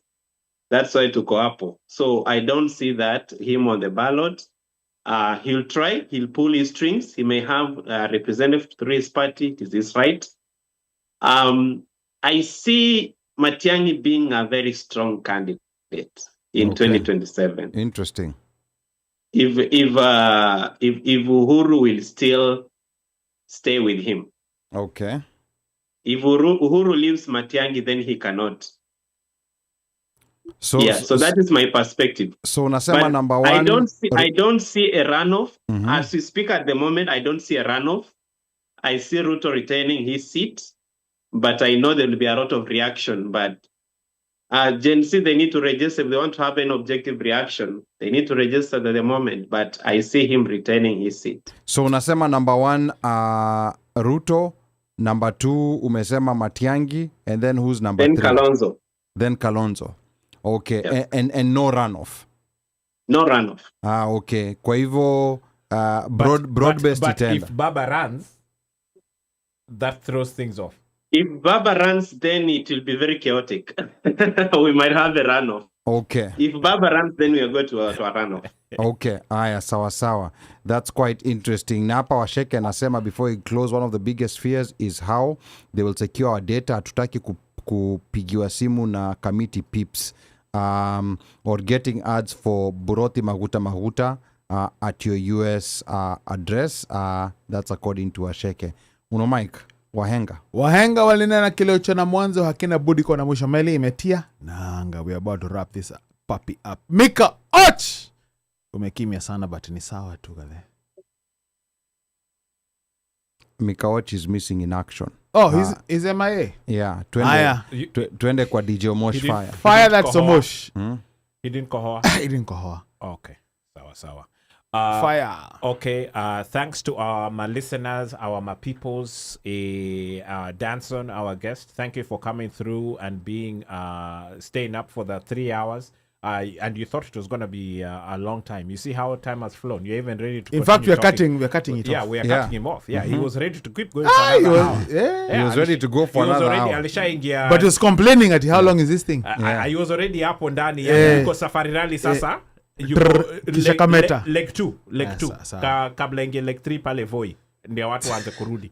But thank you for coming in and explaining this to us from a non-partisan perspective, because it's good for us as diasporans to start looking at this and look at it extremely intensively and decide where you want to be at that time when it's time for you to vote. Whether you're going to do your vote Yes, here. yes. If you decide to just say, you know what, I'm going to go do it in Kenya, then if that's the case, That's then you up to need to you. make sure that you register for voting in Kenya. Now, here's the funny thing that even though they've been telling us, and we've seen things from IEBC that's saying that you can go to any polling station and register for another place, I don't think you can do that in a diaspora polling station. To, let's say you come to a diaspora polling station since we are here and register to vote in Kenya. Voi. Okay. I don't think you can do that. And unless No, that's you can. You can even transfer. Yeah, you can. Oh, I remember that. Okay. So when That's- registration comes here, you can vote. You can register in the diaspora to vote in Voi. Yeah. Okay. All right. For me, seeing what we It's saw, a registration center, so you Eh, can say correct. this is where I'm going, and Eh, that's what yes. ukiangalia your iPad, I think they ask you those questions and things like that. yes, But ikifika siku ya kuvote, there's no you can change. Say, nimebadilisha sana, nataka kuvotia hapa. No, you cannot. so Yeah. so it's good to know that this should supposedly happen, but in my experience and from what I have seen, na vitu fanyika hapa kwa diaspora, me, I'm not going to trust that. So if you want to vote at home, me, I would advise you go home, register, and then know that you still have another year, then you'll go and you'll do what you need to do. And also to the question that I had posed up before, remember I was telling you guys about the person who I knew.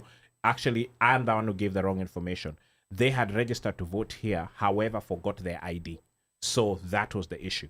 They could not. Yeah, you cannot. Nice. They could You- not. Surely. They could not. Yeah. They could verify. They couldn't verify. So are them. they attempting to vote without an ID? I guess they didn't realize they forgot their ID. So I think maybe they came with their ID. I think they came with a passport, but they had registered with With an the ID. because they Okay. switched their original polling station from Kenya to here. And when they were in Kenya, they had that used the ID. But then when they came here, I think now they were told to switch, okay. and they didn't Okay. bear the Yeah. they Okay. didn't bear the passport. Okay. Yeah, Okay. ile document umetumia ndio the one you need to show up. If you have lost it, what I've seen is you need to report upewe hiyo nini evidence Kale to ensure Yeah. that actually Yeah. umepotea. They can allow you to vote with that. Okay.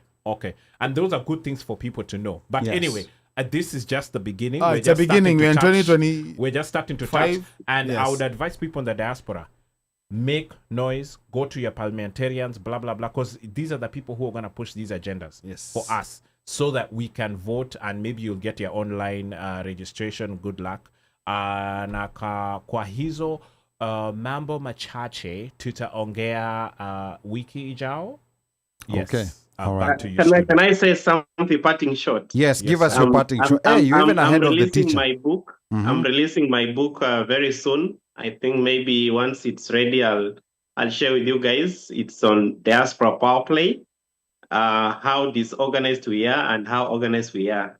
Okay.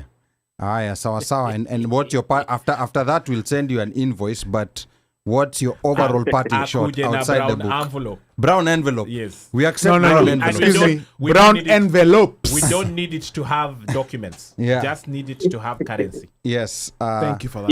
Yeah, my parting shot is that our leaders in the diaspora, I do really respect them, but they need to change the strategy of approach. The traditional methods we have been using, where leaders come here, they stay in our houses, we take them, we give them rides, then they give us that pep talk, and they go, and we still go in the same thing. We have to change. Let us go flip the conversation and go to their offices. We have seen the Technical Working Group has really pushed. If you go to these guys' offices and they see your face, and the best people to push your agenda, actually, they are the technical team around our elected officers. Wale ma PA, wale ma technical parliamentarian officers, watu they can move you mountains, man. Hao ndio wanakupea tips. Hao ndio wanakuambia kitu yako imefika this place. So let's flip the strategy, and that's how we're going to achieve this. When you get an opportunity to vote, please, let us reach out. Hata kama ni sherehe, one of the leaders, please tutengeneze hizo sherehe. People show up. I know one of the leaders was suggesting that once you get an announcement, we need to announce the whole diaspora that hii mwezi ni ya sherehe, because tumepata, ndio people will show up. You know, parties will really bring people. to register as voters. True that. So let's do it, and I really appreciate Mike, Ali, and the team, and Omosh. It's first time kukuona Omosh, yeah, and I'm so happy that for the wonderful job you are doing, you guys. Pick up. Okay. Asante. All right. Thank you so much, Danson, for giving us your time this Friday. And like Omosh said, this platform we've been previously accused that we are partisan and we only accept people, of one opinion or another. But this is normally from people who've never listened to us, because this is the people's Kamkunji. And there were people, I'll say there are people who are concerned when they saw that flyer of Mukile coming in here, wananambia, oh, huyu ni mtu wa Ruto, be Whatever, careful, man. nini. But I'm like, yes, hata kama ni mtu wa Ruto, let's hear, what he has to say. Because like I said, I think the Gen Z revolt gave us an opening of where, all Kenyans have been screwed. Yes. So we need to sit together and figure out how to take this power back. And work and do what's best for us. Yes. And the politicians will listen. If we are united, the politicians will listen, especially diaspora. Diaspora tuko wengi sana. If we have a united purpose and we're able, for example, to pull, 10,000 registered voters in the US, I think that will raise eyebrows. 30,000 to Kombali, but when I hear, countries like Rwanda have 70,000, you realize that they probably have a unity of purpose when it comes to doing certain things. So yes, so it will be very important for us to figure out what we want and understand that we have a very small window between now and 2027. Correct. And one thing that people can start doing right now, make sure your documents are in order. Make sure you have a passport. In the diaspora, make sure you have an passport, ID, an ID. And you see, there was another, I can't remember who it was. I'm not going to mention, I remember who it is, but I'm not going to mention him. Someone who's been pushing, diasporans to register and stuff like that. They asked a very simple question. Are you adult children registered? Na alifreeze, na kasita kama listi ya Ocampo.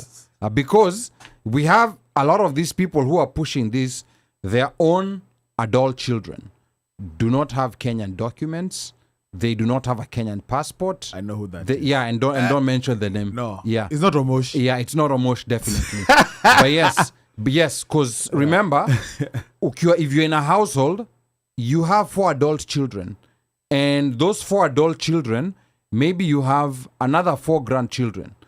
Those are already 10 votes from one household. Remember how there were few votes over here. So if you can produce 10 votes in one household, and guess what? If you mobilize them, they will all go and register. Yes. Make sure they have their passports first. Make sure they have their IDs, so that when it's time for registration, you're not, wondering what's going to happen, who has this or that. But yeah. And then, I think I already read the comment about Chere, but Susan says, mimi niko kwa system, lakini St. George's Kilimani. So when I'm physically in Nai, in Jan, I'll change it. So again, yeah, just make sure you know where you're going to be registering, and hopefully, this continuous registration is going to come out to the diaspora. Na kwa hayo machache, yeyote ambaye anataka kunipigia simu, nambari yangu bado ni ile 1-800 mteule. Operator akishika simu, mwambie unataka kusema na mjukuu, na akikuuliza ni mjukuu yupi, mkumbushe ni mjukuu yule wa Masai, because I'm Kenyan by blood, American by design, Masai by choice. Sichagui, sikagui, na sibagui. Kwaherini. Aidan, Daddy loves you. Njeri, Daddy loves you. Nimo, Daddy loves you. Until next week, be blessed.